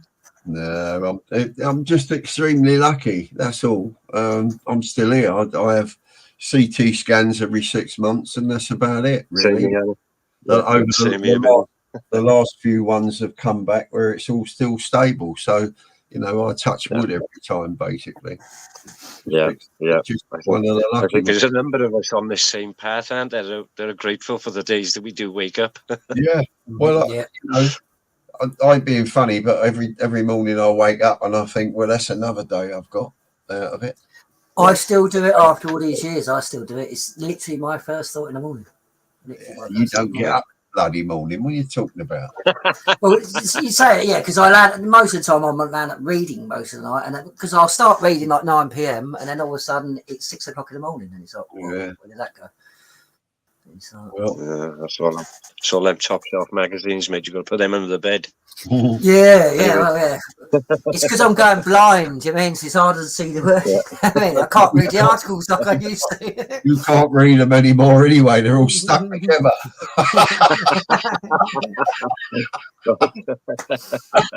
So anyway, my purpose for coming on, to be honest with you, was a comment I raised back when we were back on the Facebook earlier on. And that is my growing concern now is that we seem to be spending all our energies, fighting towards getting some answers, if you like, from government. And it's become more and more apparent and obvious, really, that it's not the government we need to be bloody arguing with at the moment. It's the ones pulling their strings. Yeah. I mean, what are we supposed to do at this point? Because it was a big enough battle when we just had the government. Now you've got the WEF, you've got the EU, you've got the UN, you've got the bloody NATO, you've got WHO. They're all in it. The people at the top there, they're all in the same gang, as it were. And that's becoming more and more apparent as the years go by as well. I don't want to go saying the three-letter abbreviative for what everyone said they've stood for the last 10, 20 years. But I think we all know what I'm talking about. How the hell do you address that? They followed along the lines exactly the same as Adolf Hitler and the Nazis, really, and expanding. It's the same thing. It's no different. It's just wasn't Klaus Schwab's grandfather a member of the SS? It might have been, but at the end of the day, it's never the idea has never really gone away. Right, it just went underground, came back out, and changed its uniform. It's not really any different, in the same way, Steve. In the same way, mate, as you were saying with the education earlier. Because if we put all the pieces together, I mean, you can go back to the beginning of the Rothschild intervention, for example, for education and women to be coming on the tax roll, things like that. Now, They also had other plans because they were friends with certain people coming out of the wrong end of World War II there. I don't want to go too into the details of who these people are. We all know there. But, these people have had those plans. I mean, they became obvious in many, many ways as well many years ago because they were publicized in so many different ways. And, if it wasn't by whistleblowers, it was just by factual outlets. But they're just greater versions today of what we started off with. And we didn't combat it then. No. So how is it supposed to happen now? Well, that's what I said to you. I said that earlier on. Evening, Den, by the way. I can see you out there. I'm hoping he's going to come on, but we don't have to see. Anyway, comments. It's history repeating itself to me, But then it's how you interpret it. If you he's gone. He'll be back in a minute, hopefully. Yeah, but how you. A lot of it is how you interpret it. It's a lot of people. Yeah, I'm good, mate. Thanks, Den. It's how you interpret it.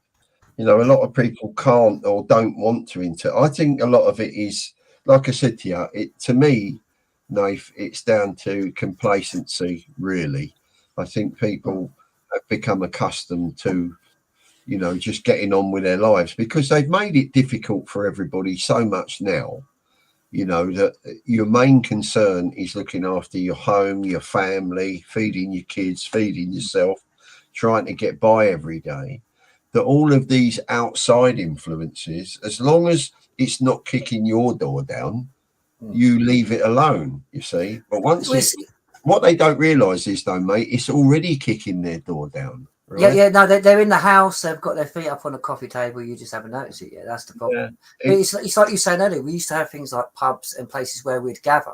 That's what they've done. They've basically put so much weight on our lives that we spend all of our time basically trying to get a meal on the table. So we don't have any free time really to get together and plot. Basically, in a nutshell. You can label it. But that's exactly what we need to do. We need to get together and plan. And that needs to happen. And unfortunately, people will have to get off their backsides and spend a couple of days in a field somewhere or something and actually start to go, right, well, what do we want? Well, that means start calling on. Yeah, but that means you've got to go back. You've got to go back to basics, right? That's exactly what we have to do. And for people to do that, I think might be a little bit of an ask at the moment, to be honest with you, because people are, like I said, more concerned with trying to put food on the table and paying their fucking electric and gas bill, to be honest, right?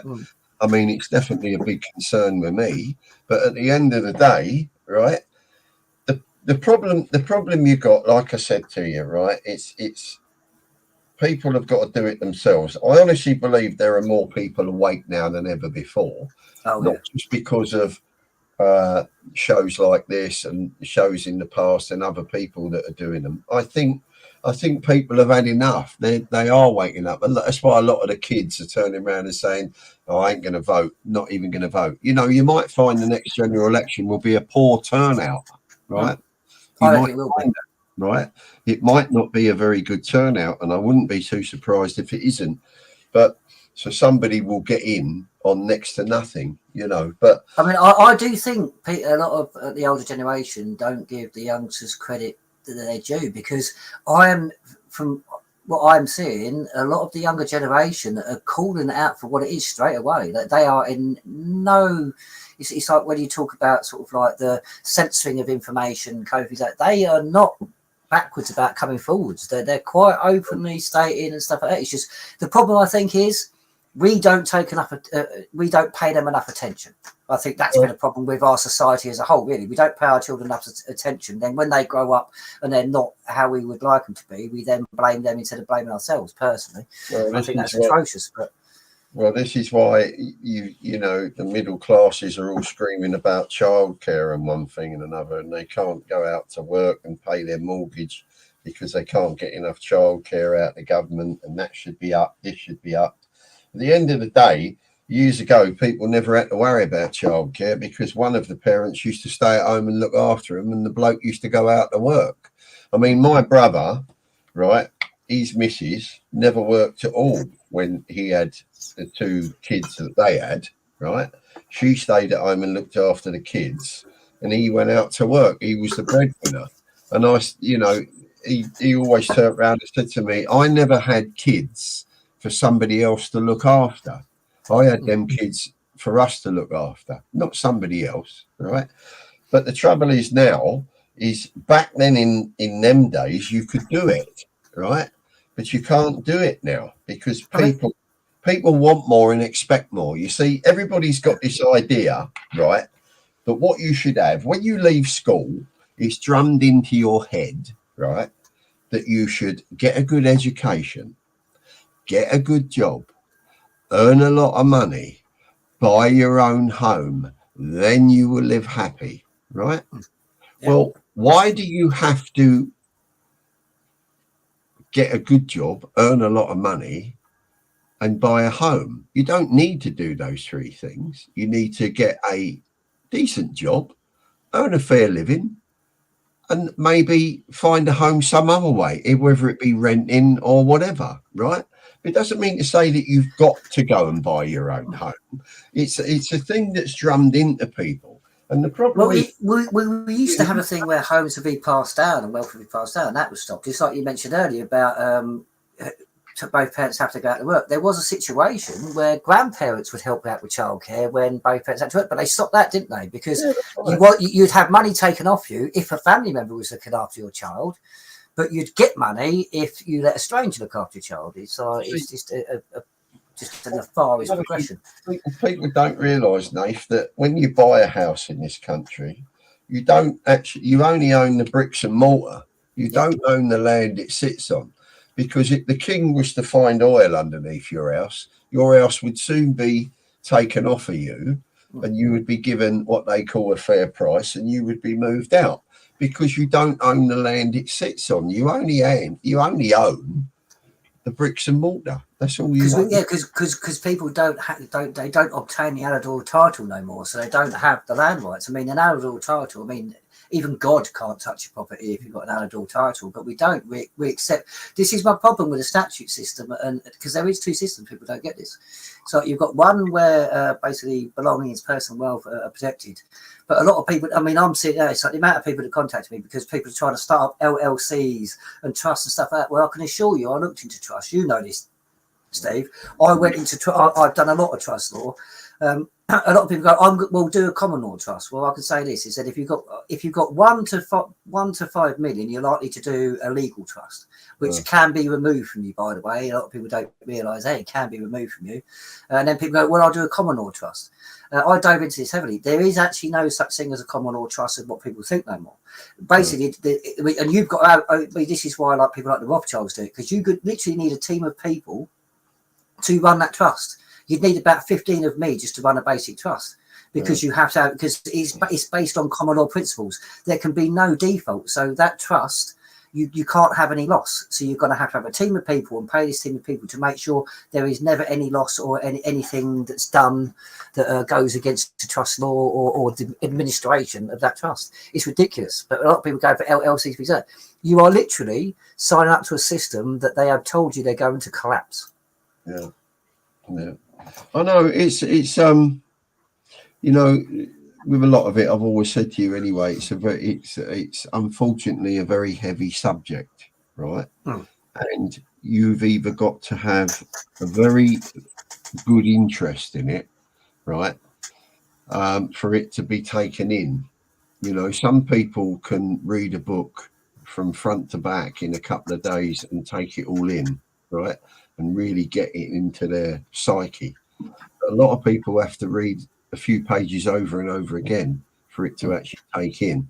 You know, some people are good at it, some people are not.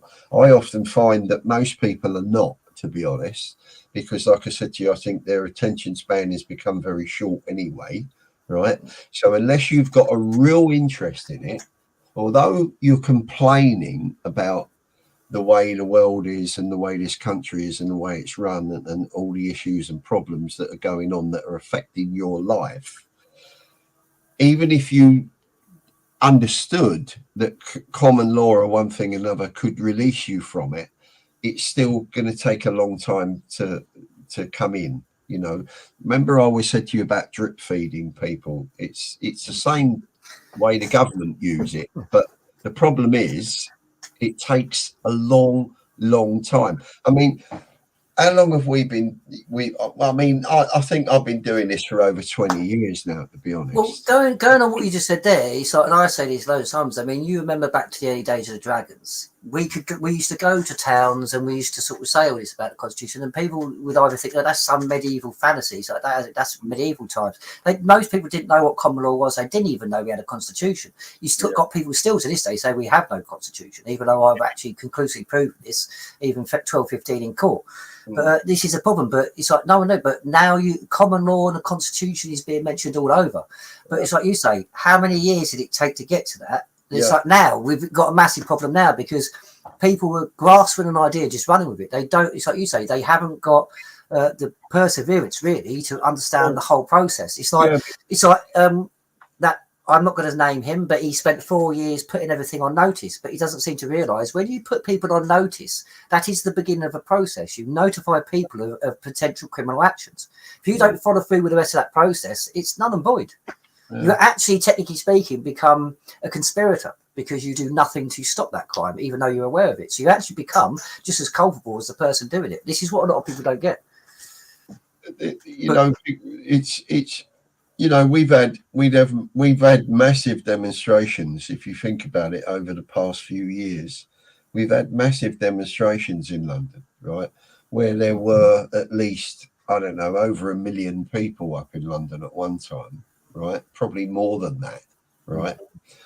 But what you have to understand is government look at that and they say, okay, that's not good, right, to have that amount of people. So we'll make sure the news media don't put it out too much, right? Because what you've got to remember is there's on average about 72 million people that live in this country that are registered, at least, right? In the whole of the UK, I'm on about, right? There's over 10 million people live in London alone, don't forget, right? So if you control the media, right, and you don't allow them, or you ask them not to put it out too much or not often, that means there's a lot less people know about it, because although there might be 1.2 million people demonstrating in the heart of London, there is how many more millions are watching the news on the TV indoors, right? Okay. So you're looking at 4, 5 times, 6 times as many, okay? Even on an average day, most people will watch the news. All pensioners will always watch BBC News on the TV. Or Radio 4.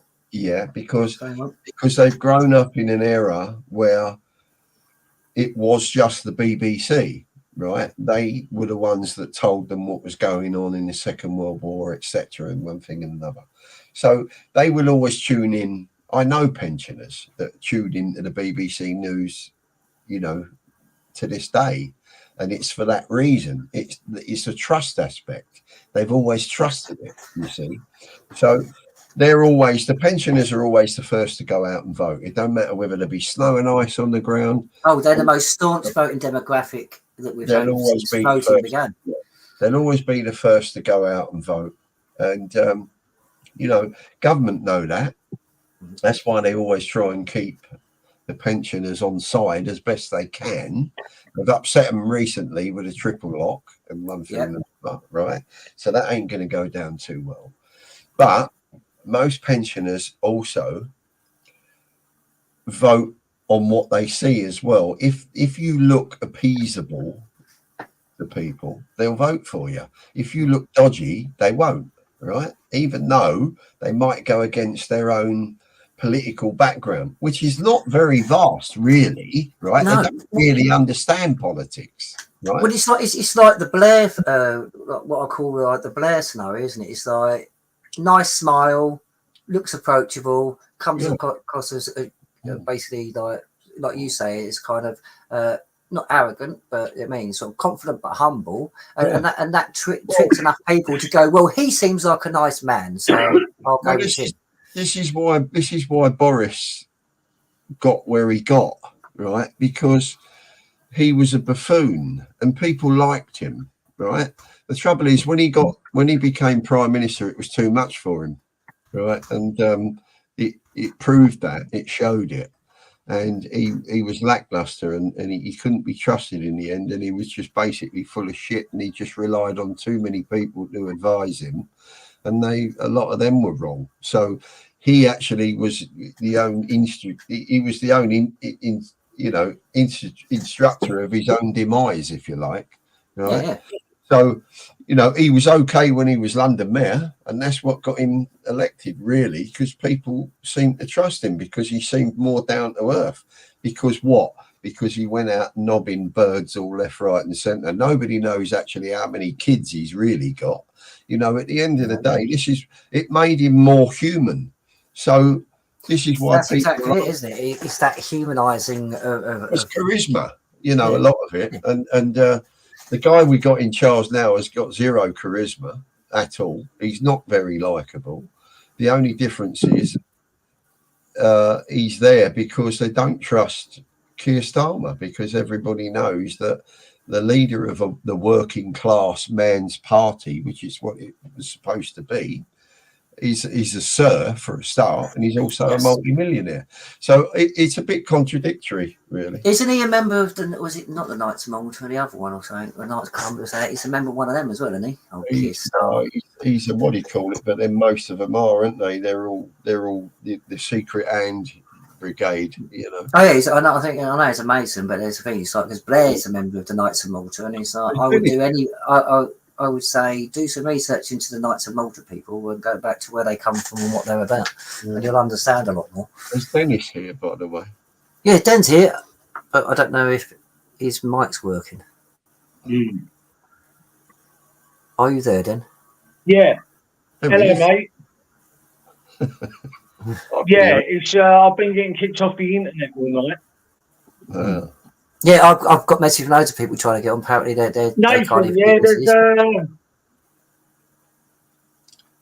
I'm getting an echo. It's all right this end, so it might be your end. You got a headset?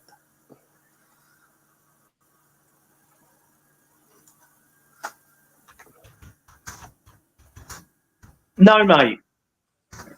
But he sounded all right this end, so we can hear you okay. So if you can persevere through the echo, it should be okay. Right, okay, I'll talk, yeah. Just let me tell you, I've been listening to what you say. There's loads of new groups that are springing up all over the country, yeah, especially on TikTok. Yeah, and they're these groups are starting to unite now. Yeah, most of them are in the north of England. Yeah. Yep. Yeah, there's the we Great do have British a device. Guardians. Yeah, there's the Great British Guardians. There's another group called Britain Strong. Yeah, there's another group called Britain Strong. Yeah. Yeah, they're all starting to unite. That's good. That's good news. Yeah, TikTok is absolutely buzzing at the moment, mate. That's good news. Yeah, I'm meeting up with a lot of them this Saturday in London. Also, there's a lot of people that are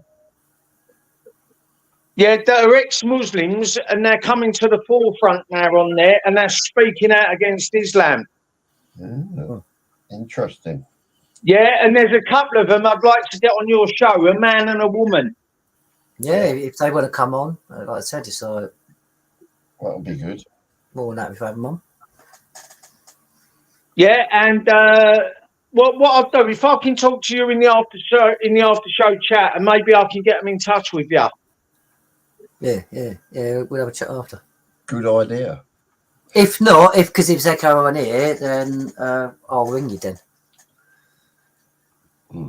Good idea. Sometimes when you've got a page open, if you've got YouTube open and you're on here, you will get an echo. So you need to shut down YouTube, and then you won't.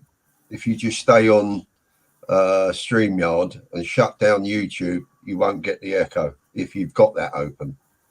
Right, let me shut it all down and I'll come back on. All right. Sweet. All right, see you, mate.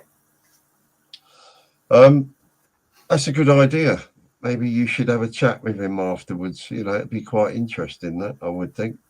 Well, this is the thing is like, because I've come away from, because like I said, you know, I was spending many years in the courts proving a lot of stuff like that, so I've sort of come away from that now. So because people want me to come back to doing more of this and sort of putting the information across and stuff like that. So I am now going to be working more like when we get the radio station stuff like that. So it's moving more into that now, and sort of it's like when we had Godfrey Bloom on and stuff like that, I'm going to be doing more stuff like that again now. So like saying that, next weekend we've got the researcher Christina England coming on, and she's going to be talking about her own situation and her research into shaken baby syndrome. So there's going to be multiple, and all these subjects all go back to the same perpetrators. All this is perpetrated by the same people. Well, listen, it's starting to come together soon. All we can do really is carry on what we're doing, right? Because that's all we've ever done anyway. We can only use the tools that we've got. Although we've got it at the moment, how long that will last, though, I don't know, right? So even, I don't know, maybe even TikTok might be a problem in the future. But at the moment, if it's working, you know, then maybe that's the answer. I don't know. I don't know what the answers are anymore. I haven't got them.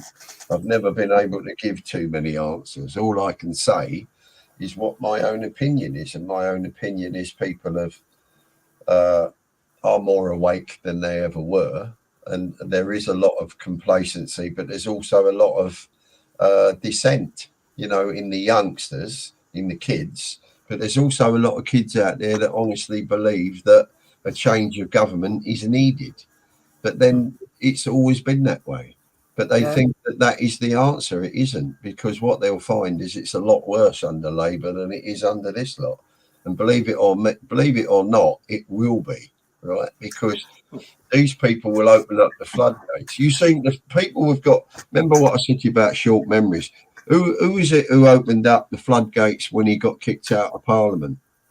Right? Yeah, sure. Tony Blair, right? Yeah, literally just kick the doors open. That was his parting gift, because he knew he was going to get kicked out and he was going to be, you know, unelected in the next election. So what did he do before that happened? He opened up the floodgates, unlimited immigration, and he started it. You know. If you want to blame somebody, this is the thing. People seem to think it's the Tories. Yeah, mate. Yeah. But people think it was the Tories, but it was actually Labour that really kicked the doors open and basically just said, right, drop all borders. Tony Blair's parting gift was to open up unlimited immigration with the EU, and that's what he did before he got, you know, unelected. We can hear you, Dennis. You got an echo now.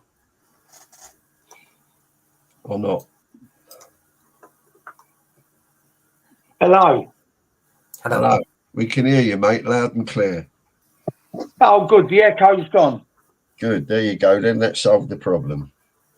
Yeah. No, there's a lot of groups that are starting to come together now. One of them's called Great British Guardians. There's Britain Strong. Yeah, there's loads of them. Yeah, they're coming alive on TikTok, and the audience is getting younger and younger and younger. Yeah. Yeah, and what I'm seeing happening on there is absolutely amazing. Oh, there's tide is definitely turned. The tide is definitely turned. It's just whether we go with the flow or we keep doing what we're doing and just do nothing. That's the problem. It's like, well, there's even ex-women that are speaking out now. Yeah, well, I said it's like get in touch with them, because I was like, I'm more than happy to have them on the show. It's like Rafi, who was on earlier, she's got first-hand experience of Islam and stuff like that. So I believe she is an authority. She's what you call a primary witness, so she can speak on it, and you can't deny it. So yeah, more than happy to have them on. Yeah, there's a young girl, who's only about 30 years old, I think. Yeah, and there's another guy on there called Sam. Yeah, and he's actually Persian who fled the Islamic State. Yeah, definitely. So I'll tell you that. Get them in, get in contact with them, and then arrange it. And then I've got their numbers and that. I've got their numbers. I've got a line to them. But what I need is a contact number for you, Nave. So if I can give you my number in the after show chat. Yeah. And maybe we can exchange numbers. Yeah. And I'll get these people on for you. Yeah, definitely. All right, mate. I'll stay on, but if you take me off, I'll stay in the show chat thing. All right. Well, yeah, I'll take you off here. Just don't remove yourself, and then. I won't, mate. Yeah, sweet. Yeah, and I'll get. Yeah, we'll have a chat afterwards. Yeah, but I just want everyone to know that even the youth are waking up now. They are, exactly. Like I said, and as I was saying earlier, we have got to start paying attention to the youth and actually give them the credit and that they deserve, because they are our future, and we need them more than they need us, technically speaking. So About time we actually. Yeah, because stood by our mould. I wanted to share. I wanted to share this live onto there, but for some reason TikTok don't allow YouTube videos to be shown on TikTok. No.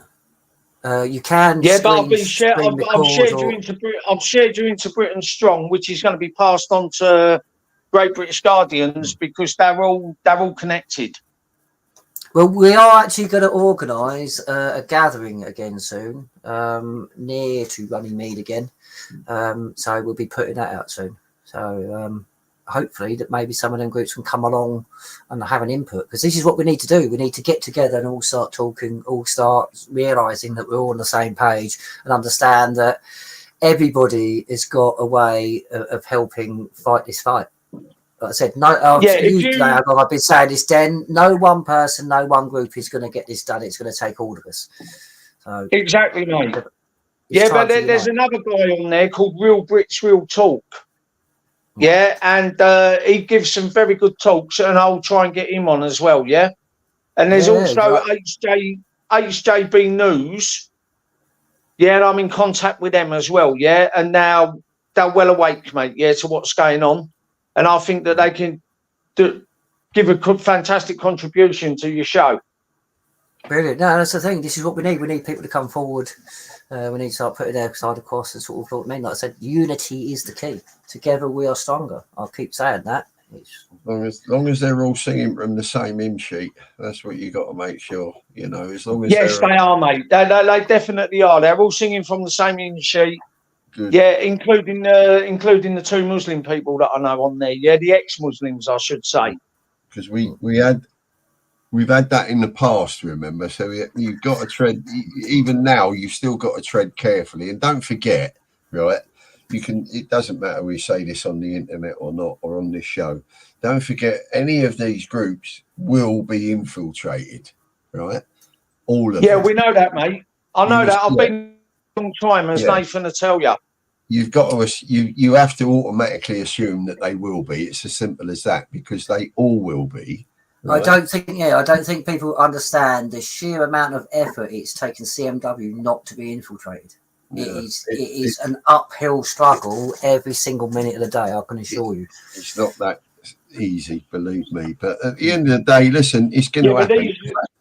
As long as you stay, the thing is, the trick is to always stay within the law anyway, right? Yeah. If you stay within common law, there's nothing anyone can do anyway, right? So as long as you stay within that, there's nothing anyone can do whether they're infiltrated or not. So I wouldn't necessarily worry about it.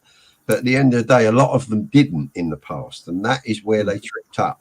Right? Exactly. So I mean, we stay lawful to the letter, so we never do anything wrong. As long as they all do, and they all come. It's about getting them together, you know. But at some point, there has to be a leader. There's a lot of them coming down to London this Saturday. Yeah, they're coming down from Liverpool and everywhere, mate. Brilliant. And this is what we need to start doing. Well, listen, so, I've always said anyway, Dan, I don't know about you, but I've always said if anything starts, it will start up north, you know, because it's them that always seem to kick it off anyway, and then it filters down into London. But it's I know quite a lot of our civil wars have been started in Essex. Yeah, I know, but a lot of it, I've always thought. I mean, if you think about it, when you bump into a squaddy, you're normally always in London. You'll always find he's a northerner anyway. You know. Well, like I said, it's like there is a lot of groups uniting. I mean, we're talking to numerous groups as well, and there does seem to be this thing. There seems to be like sort of like the south below and above London. So at the moment, this is what we're trying to organise, because there's something we're going to try and do in the pipeline, and it will need people from the north, people from the south, people from the east, people from the west. So it's like everybody will have their part to play, and this is where it's like Steve, you say everyone has to be on the same page, and everyone has to be willing to protect each other. The only thing I'll say about, I don't know whether it's just a meeting or whatever that Dennis is talking about. Maybe that's what it is. But if it's a demonstration against the government, that is a waste of time on a Saturday, because they're not there. There's no one there. Yeah, no, this isn't against the government. This is against the plasticine people. Yeah, they're threatening to destroy our war memorials. Right. Okay. Oh, Well, you know, because the reason why I say that is because at the end of the day, there's nobody there. It never gets on the news. No one knows about it apart from the people that are there, basically. So Yeah, well, I've already united them with the PTSD camp. Yeah, they've been on to the PTSD camp live shows. Right. Yeah, on the late veterans show. Yeah, a couple of them that have been on there, and they are definitely singing from the same hymn sheet, mate. Well, that's good. It's interesting. It's nice to hear that something might be happening, you know, after all these years. I mean, but the thing is, though, Stephen, we still have an open case of treason, sedition, and malfeasance. Not to mention that all we need is the people to back it. Once the people back it, they're going to court. That's the way. Yeah, no, the majority of these people are in their 20s and 30s. Yeah, See, and it's filtering down to the younger generation as well. Well, it's absolutely amazing what's going on there, mate. It's affecting them. Let's face it. It's affecting them more now than it has been for many years, isn't it? You know, so it's affecting people of that age group now because they want more. You see, they want to own their own homes. They can't afford to live in London. Most of them are having to move out of London because they can't afford it. My boy lives in Bognor. He don't live in London. He can't afford it. So he's miles away from me, you know. So at the end of the day, I think that's maybe the case. Probably Dennis is right in the sense that it is, you know, maybe that age group. It's not just the fact that they're waking up; they're actually trying to get something together, which is a good sign, right? It's a good sign. It means something is moving, something is happening, and that's what it's all about. The only thing that I worry about is whether all those groups can actually come together as one. That's my only, you know, worry. I hope that will happen because I'm not being funny, but we've had that in the past, and all of these groups, they all want the same sort of thing, but they can't seem to come together, right? So let's hope that ain't the case anymore, and maybe they will, you know. That's the main. I think the main thing with the youngsters as well, they're fearing the conscription. I mean,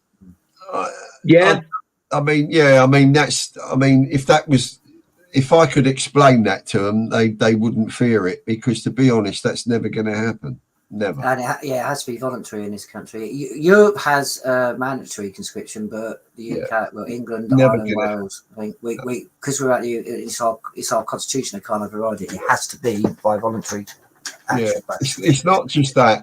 That's not to say they won't try and change this. This is why I keep saying to people: if we don't uphold our constitution, the very things that protect us from tyrannical rules like mandatory conscription and stuff like that, we have no way of fighting back against them. We have nothing because we've already agreed to obey their rules.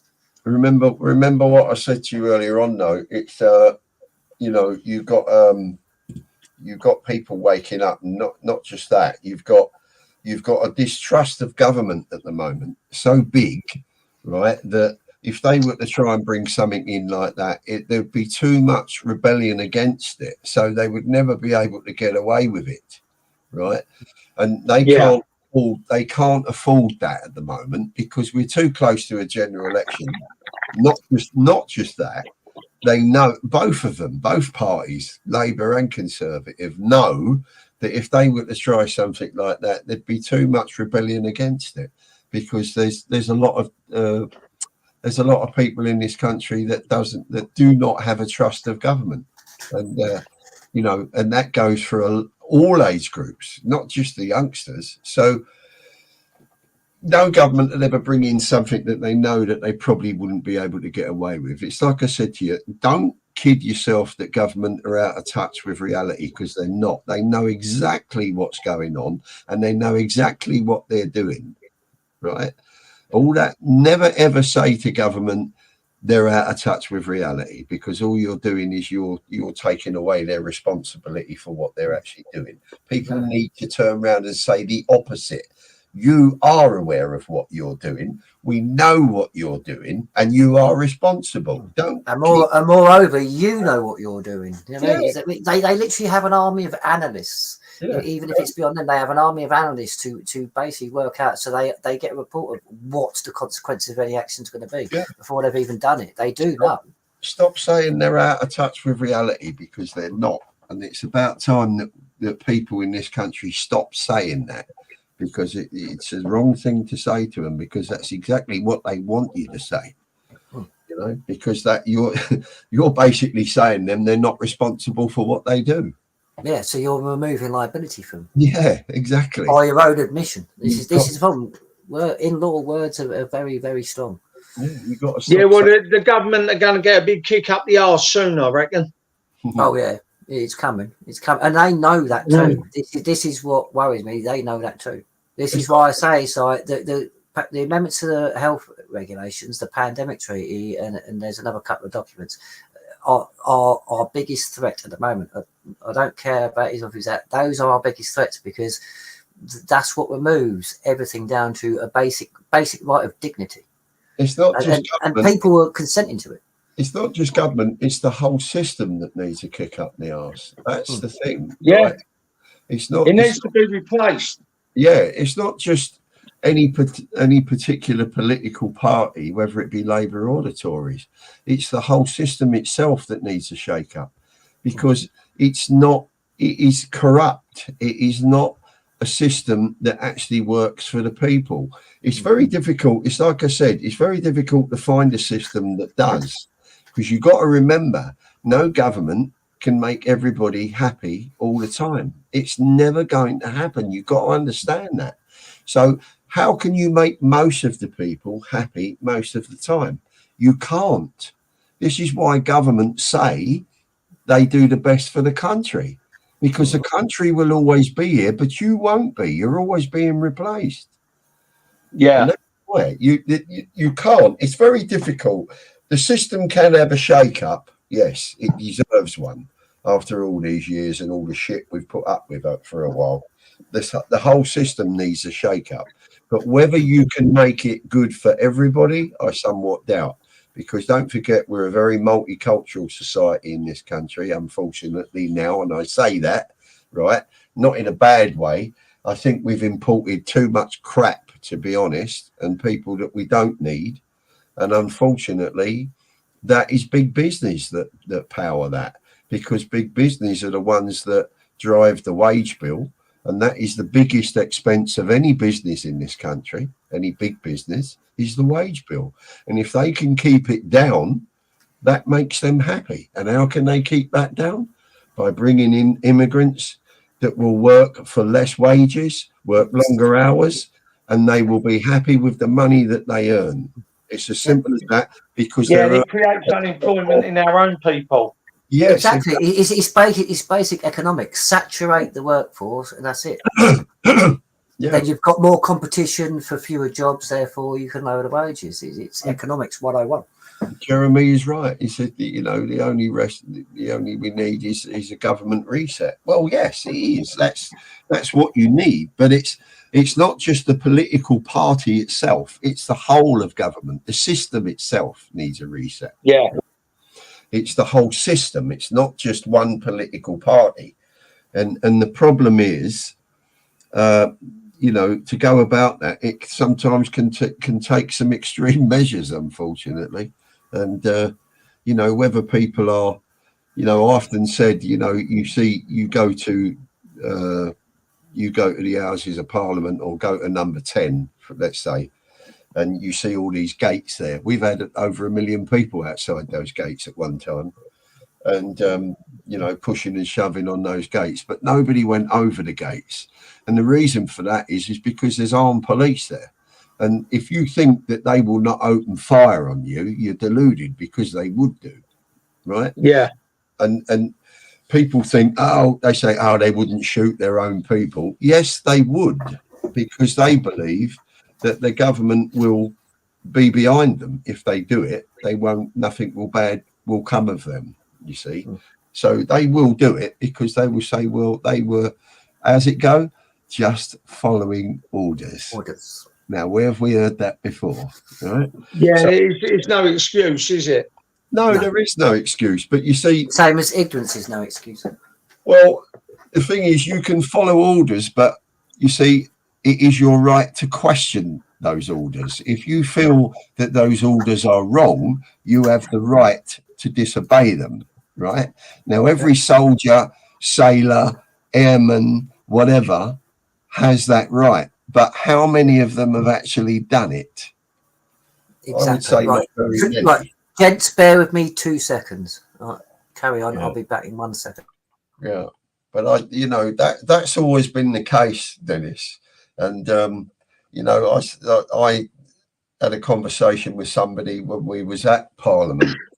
And, they said what we should do is we should storm the gates and go over the gates and one thing and another. I said, well, you can, but if you do, you got to be prepared to be shot, possibly, and also a lot of others that will be. You would be able to overpower them eventually because they would run out of bullets. They haven't got an endless amount of supply.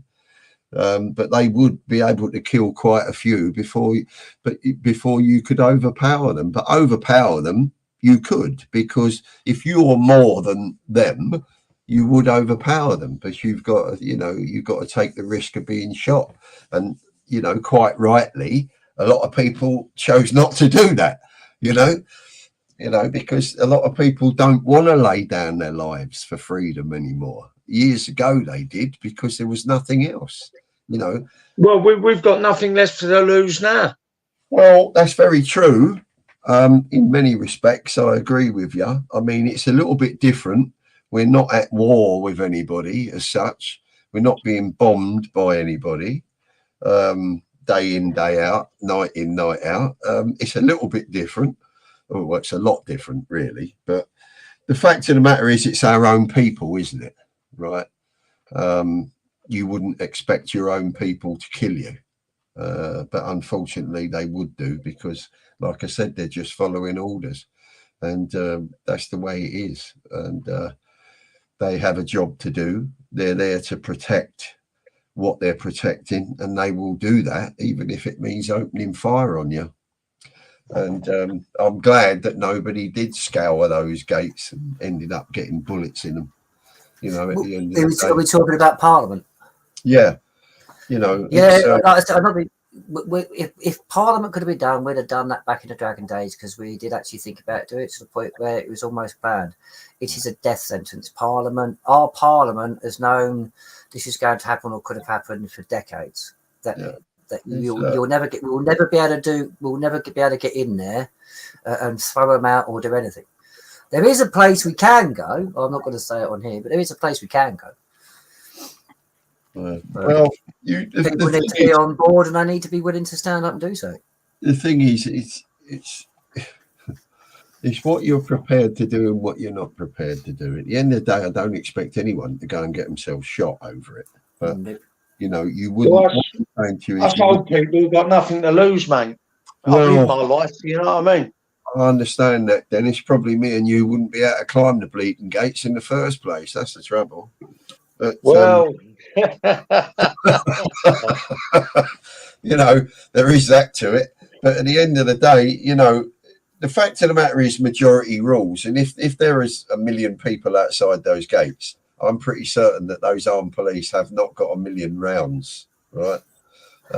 So they'd probably take out about 30 to 40 people, I would say. Well, the MP5s hold 30 rounds per mag. Yeah, it's 15 to 30 rounds per magazine. Yeah, but then you would soon easily overpower them. If everybody got over those gates, you would overpower them in the end. But this is the thing. It's not like, because a lot of people, it's like you was talking about earlier, Steve. A lot of people watched on Facebook and all that lot. That basically get the MPs getting thrown out and thrown in the bins. We don't have a parliament like that. One, that they as soon as we start to scale the gates, I can assure you they have a 3-minute thing where they can clear the whole of Parliament. Yeah. And there's areas we can't get to before they get away. And you've also got an army barracks just up the road that has to, I believe it has to respond in under 2 minutes to any incursion. So you're not only going to be going against the armed police that are there, the army's going to come down. Literally, they're going to be there within 2 minutes on the scene. Of course, they would call for backup. Of course, they would. And you're going to go into a building that's going to be empty. I would not, quite personally, I would not want to put our own people in a position where they have to decide whether they're going to shoot their own people. right? Exactly. I would not want to do that. I think that is morally wrong. It's totally wrong to force our own people to open fire on their own people is not right. Right. But this is what frustrates me. Now it's like it is cemented in law. We actually have clause 61. We can actually do this, and it literally does overnight. It transfers power from the crown to the barons by proxy us, and then the barons can then go shut down Parliament. They can literally just go and shut Parliament down without a shot being fired. But nobody wants to sign do a couple of bits of paper and do that. But yet they're willing to storm and throw their life at it. This is what I don't get. Why are people so scared to do the lawful process that means that they can't overrule it after, but yet they're willing to go and do something unlawful that the government will have in law the very right and the very situation that means they can override whatever we do? Well, I think a lot of that, but a lot of that is born out of frustration and they want action now. You see, the problem is if we all go down that route, there's a lot can happen in that time between something like that actually working and kicking in. That's the trouble. I mean, look, you've got to think. You have to think about how long it's been that we've been doing what we've been doing, and we've been trying. You've been more so than me. Been trying to explain common law to people and one thing and another. It's like I said to you, it's a very heavy subject, right? And you've got to stick with it. If you don't stick with it, if it's like watching a series of TV programs, if you watch it from the beginning and you miss episode 3 and 4, and then you start watching 5 and 6, you've lost it. You're missing that part out, so you've lost the story, right? So it's something that you've got to start with and end with, and that takes time and effort, right, and concentration and taking it all in. And I think there are a lot of people that have got too frustrated with a lot of it, and now people want something to happen yesterday. They want action now, which is not a bad thing, really. If people are going to come together, that's great. It means, but it should be less haste, more pace. That's yes, the thing. But it might mean that we'll get some sort of government reset, maybe. Right. But I've been asked by Lee to mention quickly as well, because it is a big thing, and I'm waiting to hear back, because we may be having a couple of farmers on to have a discussion. I'm waiting to hear back, see if they're going to do it. I believe that's meant to be next week. But a lot of, just in case people don't know, the farmers are going to London en masse apparently on the 25th. That should be interesting. I hope that will be very interesting. I hope they take a few trucks that are full of cowpoo.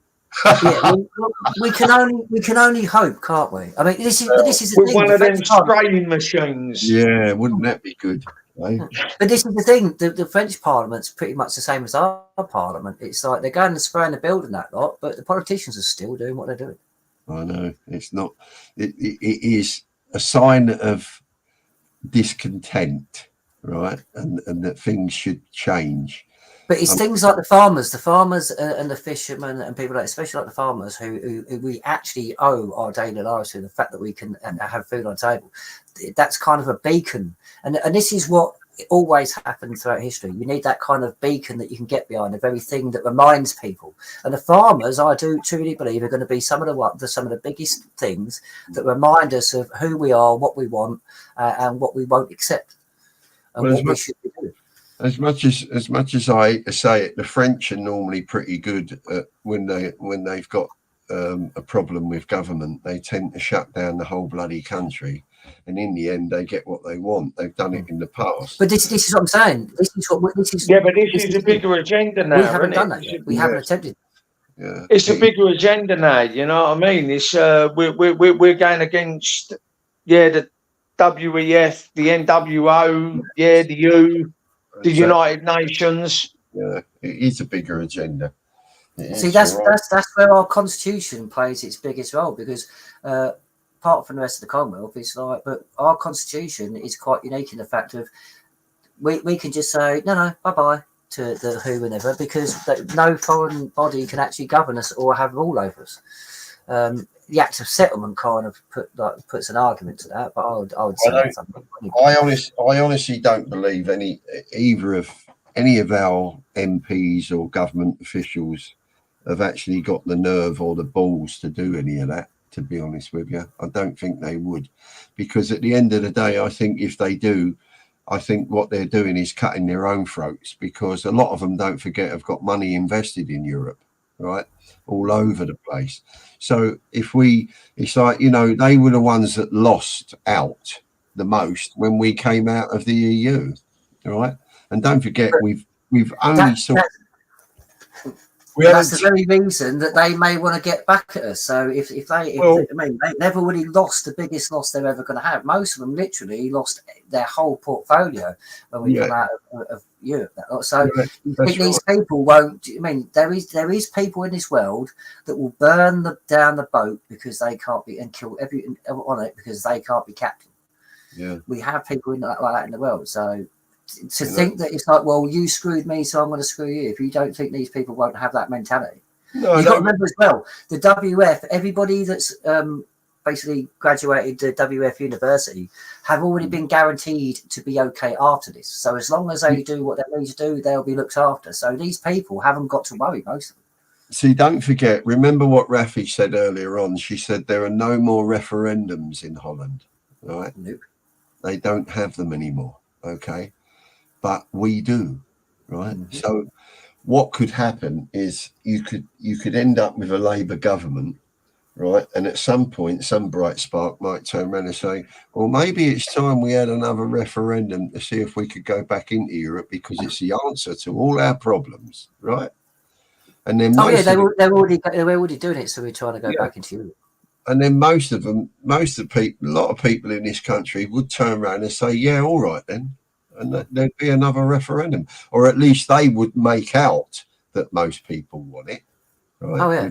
With the help of mainstream media. We don't know if most people, you know, they say, you hear on the radio or the TV, oh, a government poll says this, a government poll says that. Have you ever been polled? I haven't in my whole life. No. But Stephen, look at the backlash me and Gary got when we outed the fact of if everybody voting like for the MEPs and that lot wasn't voting for anything other than to keep us bound to European treaties. So we're not part of the EU, but when everyone voted and we had people trying to go and be MEPs and stuff like that, what happened is, me and Gary was proven right afterwards, like we legitimised the European treaties. So we all consented to still be liable for the European treaties. And this is the problem. People often don't know what they're voting for. Oh, that's right. Well, no, there is another group on TikTok called PON. It stands for PDOF Nations. Yeah, I can't say the P properly, but it's spelt with a double S in it. And every member of that has got PON after their name on TikTok. Right. Yeah, and it's full of Americans, Canadians. They've got the Irish on board. They've got the English on board. They've got the Scottish. We happen as well. We've been talking to Canadians, Americans, Irish, and sort of thing. Some of them in Europe and stuff like that. But the thing is it's trying to get us all together, because we're going to have to. This is what people don't realise. They will not allow us to do this over social media. They'll allow us to a certain extent, and then it will stop. The only way we're ever going to get to a point where we can do any kind of action is if we all gather. That is a fact that we can't get rid of. This is another thing as well. At the moment, okay, all those groups are forming on TikTok as we speak, right? They're getting bigger and bigger and bigger. Now, if they get too big, what normally happens is they'll either get shut down or something will happen where some of those groups will start disappearing. You've got to keep a close eye on it, Dennis, right? Being as you're on. We've got backup groups on Telegram. There's backup groups everywhere. Well, I was just about... or their usual thing, like they try doing with me and Gary, they try and put you in prison for a very long time. I mean, it's like what's happened to me. It's like... Well, they are a situation with me, whereas if they put me on remand, it's until what's the word did they use? Until a date. basically, in a nutshell, they can decide when a date opens up that's convenient. Because, so I could technically be on remand for a very long time and just completely ghost around the system. That's what a lot of them they do to a lot, and they've done it to a lot of group leaders. They would arrest you, and then it makes the rest of the group scared to come forward. I honestly think there is, you know, there is some major movement going on, but as I said, you know, all across, you know, most countries, to be honest. Even Kirsten said their Canadians are starting to stand in Ottawa as from tomorrow, right? Okay, well, that's even better news, you know, because the further this spreads, right, the more awake people will become, the more people will see, and maybe that will be enough, as long as people stand together and come together. But as I've said to you before, it takes leaders to do that. You can't just have, it's not like holding a bloody committee, right? It's not like a tenants association, you know, and somebody's the lead spokesman. You've got to have someone. The way I look at it, if someone's brave enough to speak out, if we're all speaking out, then we're all leaders. Yes, exactly. Yeah, I mean, me personally, I am not a leader, and I don't class myself as a leader. No, but you. No, exactly. It's a collective of people that's going to put a stop to this. Exactly. Yeah, it could do. But as I said, you know, if you drive a car, there's only one driver. You know, you've got to. I still think that it will take someone somewhere along the line. I think when the shit hits the fan, right, in the past, a leader has always floated to the surface, right, who can maybe drive it in the right direction. And maybe, let's hope, fingers crossed, that will happen again. It's happened in the past. It does, and it's always organic. So these people thinking you can force a leader or you can do this, it never happens that way. There's always a leader that organically comes to the top. I think those people naturally come to the top when it is the right time, basically. I mean, I don't even like using the word leader. I prefer use like figurehead, because I think it is a better description of what actually the person does.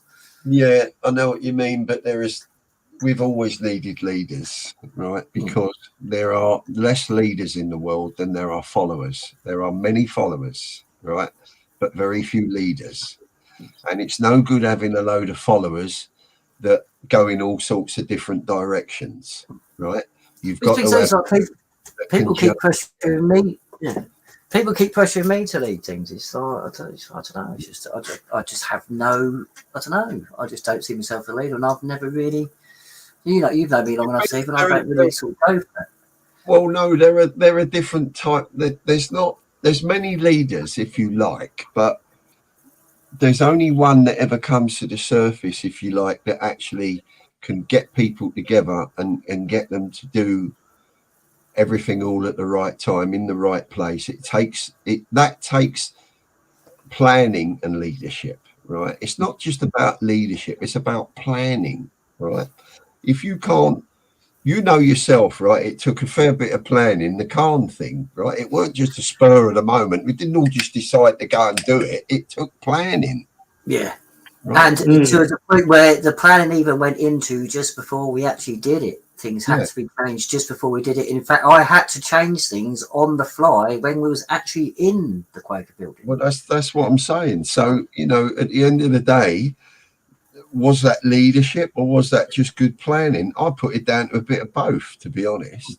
You know, at the end of the day, it's not just about someone to stand up and say, someone like Tommy Robinson, if you like, in the past, who stood up and decided. He had a big, massive following, right? He got too powerful, and in the end, well, look what happened to him. They stuck him in Nick. They got him for something that was totally unrelated, and he ended up doing Bird. You know, and he lost a hell of a lot of weight while he was in there because they used to piss on his food. So he couldn't eat anything until somebody brought something in for him, right? Over the years, I've been attacking the courts and the government. I've spent longer than I'd like to on remand over just trumped up shitty little charges. just basically just to get me away or just to try and scare me. It's like I said, it's like people have got to start backing people. If we don't stand together, then we are destined to be in a situation where, like I said, the government can't take us all out, but they can take a few of us out. And this is what has always happened. This is why a lot of groups and movements, like Stephen said, they get to a certain size and then take it out because people will not back that. And you have to back that physically. That means you have to have a physical presence. Otherwise, well, that's the good thing with PON, yeah, that there's no specific leader. Well, that's it. It's just ordinary people that believe. It's ordinary people that believe in the same cause. Yeah, and that's why they've called it Peed Off Nation. Yeah, or Peed Off Nations. Yeah, because it's a collective of people. There's not actually a leader. But there's not a CMW. I mean, like, you know, Dennis, me and Gary, we're custodians of CMW, but we're not the leaders of CMW. Yeah, I know that, mate. I know that, yeah. Because I signed my Article 61 with you guys. You did, yes. The thing is, look, if you've got an army, right, and there isn't someone to lead them, what you've got then is the same as a million people up in what do you call it, up in at Parliament. What you've got is an uncontrolled rabble that's going to go. And what happens, right? If you were there, you saw it, right? You had, say, 1,000,002 people, right, that were controlled by 6,000 police officers, right? And the reason why they were controlled by the officers is because they knew what to do. They were told what to do, and they were told how to corral people, right? And how to force sections out the way. So what you had there, if you'd have seen it, you had different police officers, ones with white hats, some with red hats, and the others were just in their normal, you know, police uniforms, whether it be anti-riot, whatever, right? But none of them weren't doing, none of them were doing what they wanted to do. They were doing what they were told to do and instructed to do, right? They all had a unified direction. Yes, and because they were all trained in what to do and how to do it and when to do it and when they were told to do it, 6,000 police officers, right, were able to control over 1 million people. Now, that should tell you everything about planning, organisation and leadership, right? Yeah, but 6,000 people, 6,000 coppers, yeah, if 1 million people decided to go for them, they wouldn't stand a chance. Absolutely right. Absolutely right. But 6,000 uncontrolled, untrained, unled people is how they get controlled by 6,000 officers, right? And that's what happened. It's what you saw. You can't. It's no good just turning around and saying, right, well, you know, 1 million people, if they've all got to lose their shit at the same time, basically, right? That ain't going to happen, because what happens is this: the cops are very clever. What they do is they'll pick one out of the crowd, right? And there'll be 5 or 6 coppers around him, right? And they'll be giving him a kicking or a wallop with a few battens, yeah? And the majority of people around them that will see that happen will say, oh, fuck that, I don't want a bit of that, I'm off, right? And they're going to turn their back and walk away because they don't want to be the next one to be pulled out and slung on the floor and cuffed and slung in the back of a police van with a boot up their ass, right? That's what happens. And unless you get somebody that knows how to tell people where to go and not be corralled, right? Because when you see the coppers starting to move into certain areas, you know that's exactly what they're going to do. And they did it successfully because nobody was watching. All they were doing was shouting and hollering at a fence or a gate or a number 10 that they couldn't get anywhere near. They weren't what the police were doing. They tried to stop us when we went down on November the 11th. Yeah, and there must have been 20, 30 coppers, say. Yeah, they tried to stop a load of lads, yeah, the football lads, yeah, getting through to the cenotaph, and they just pushed through the old bill. Yeah. Well, that's because there weren't enough of them. They were outnumbered and caught them off guard, probably. And that's why. Yeah, well, the police, once the crowd started pushing, the police just sort of dispersed and backed off and just let them all go through. Yes, because it's better to do that than to cause more problems, basically. In other words, people get injured, like the police officers for a start. So that's why they stopped. That's why it's easier to let it go and then come back later with reinforcements and somebody wearing a white hat telling you what to do, right? Because they'll always, you watch it up in London, I guarantee you, if you're going up to London this Saturday, you will see it, right? Because don't forget, you're dealing with the City of London police, right? Yep. And the Met. Yeah, and the Met. But the City of London, right, are the ones that will drive around in the red cars. They don't drive around in the... Yeah. They have the red and white checkered band, not the That's thing. right. And they don't... They're all armed as well. Yeah, they don't muck about, right? So if they want to take you out, they will.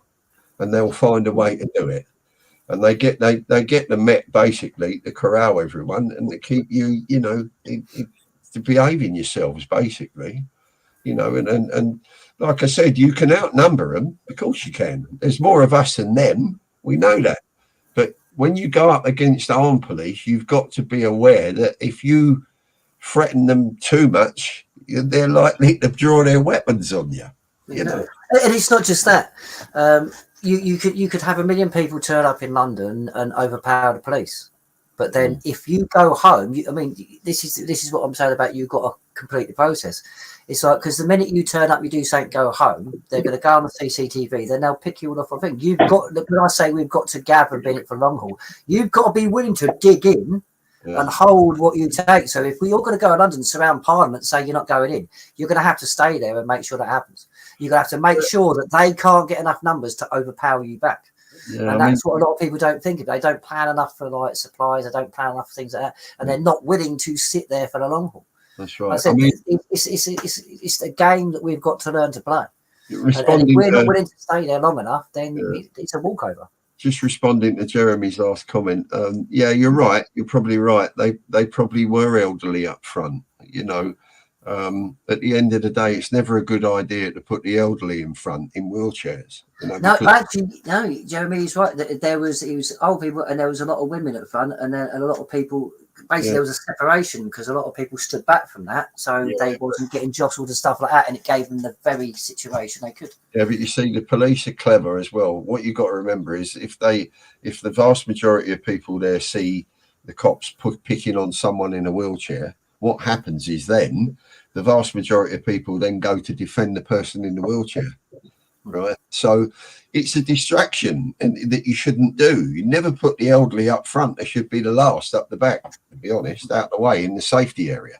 You know, it's like I said, right? It's all talk anyway. And just for MI5, if they're listening, this show is only for entertainment purposes only. and top of the morning to the 77. Yeah. You know, it's what it is really. Like I said to you, right? It's what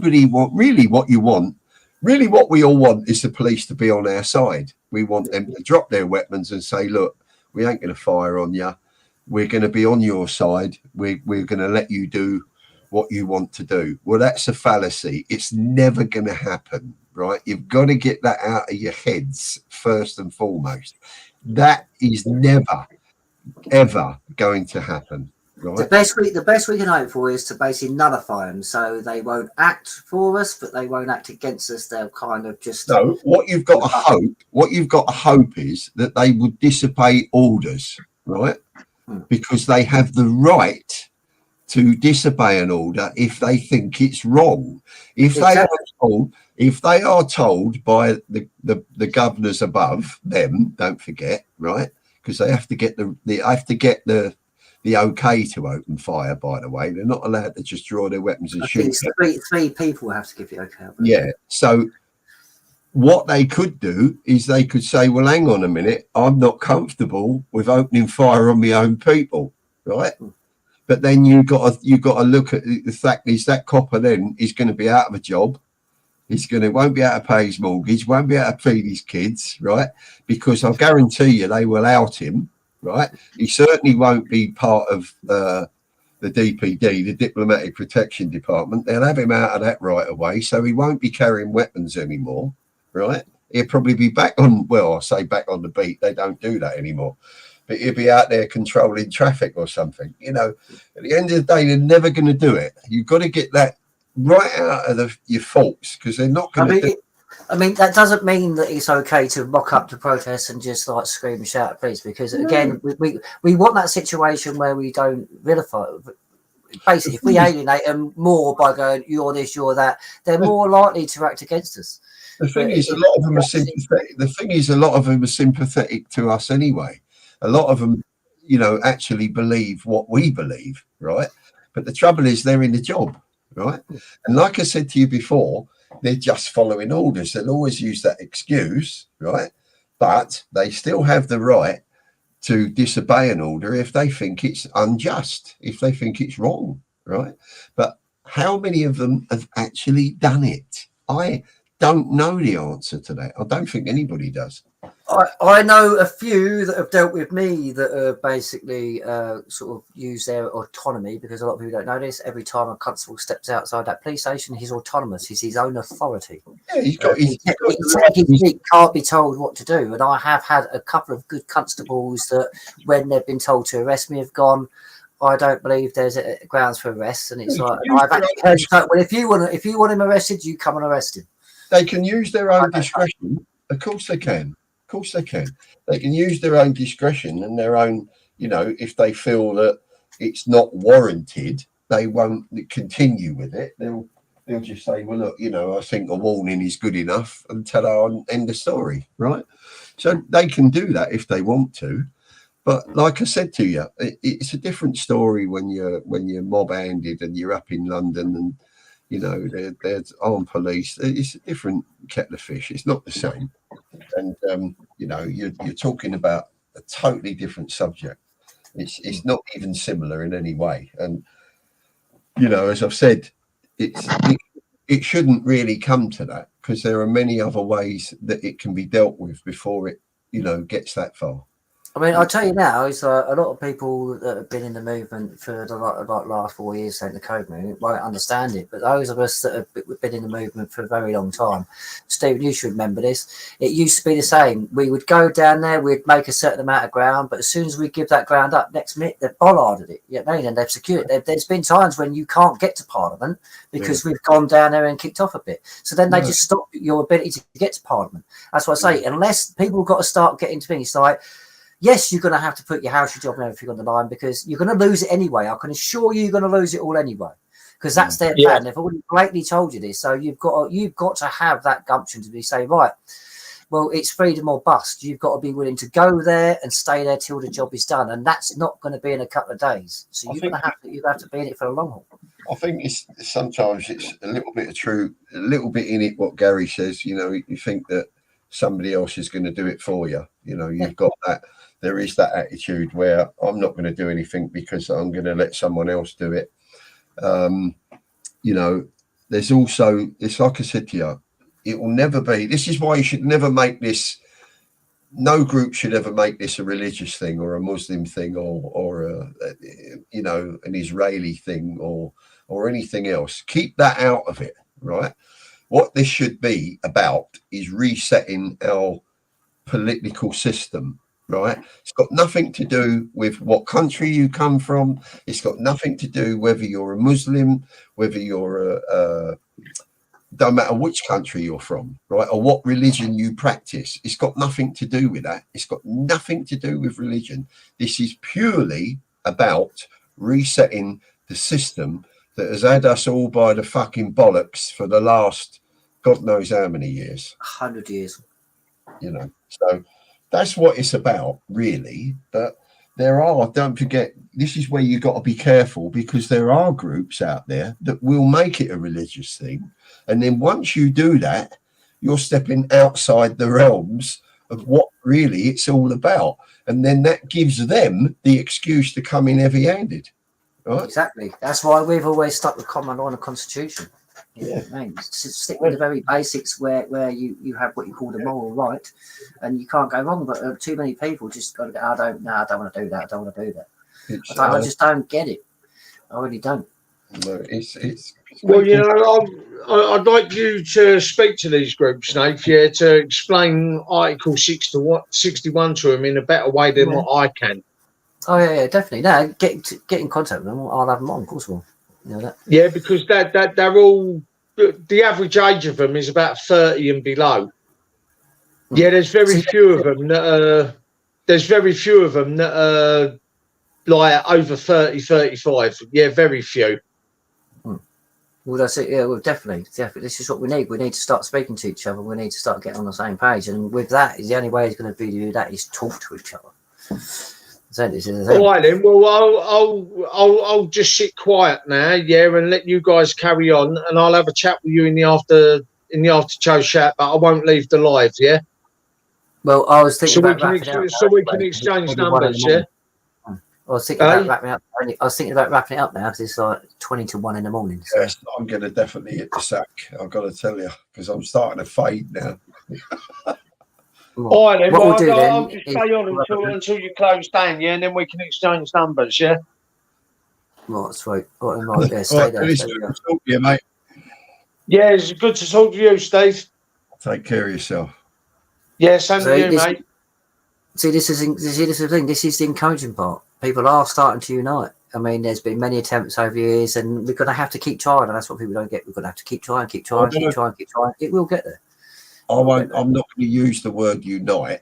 What I would say is many groups out there are batting from the same. Yeah.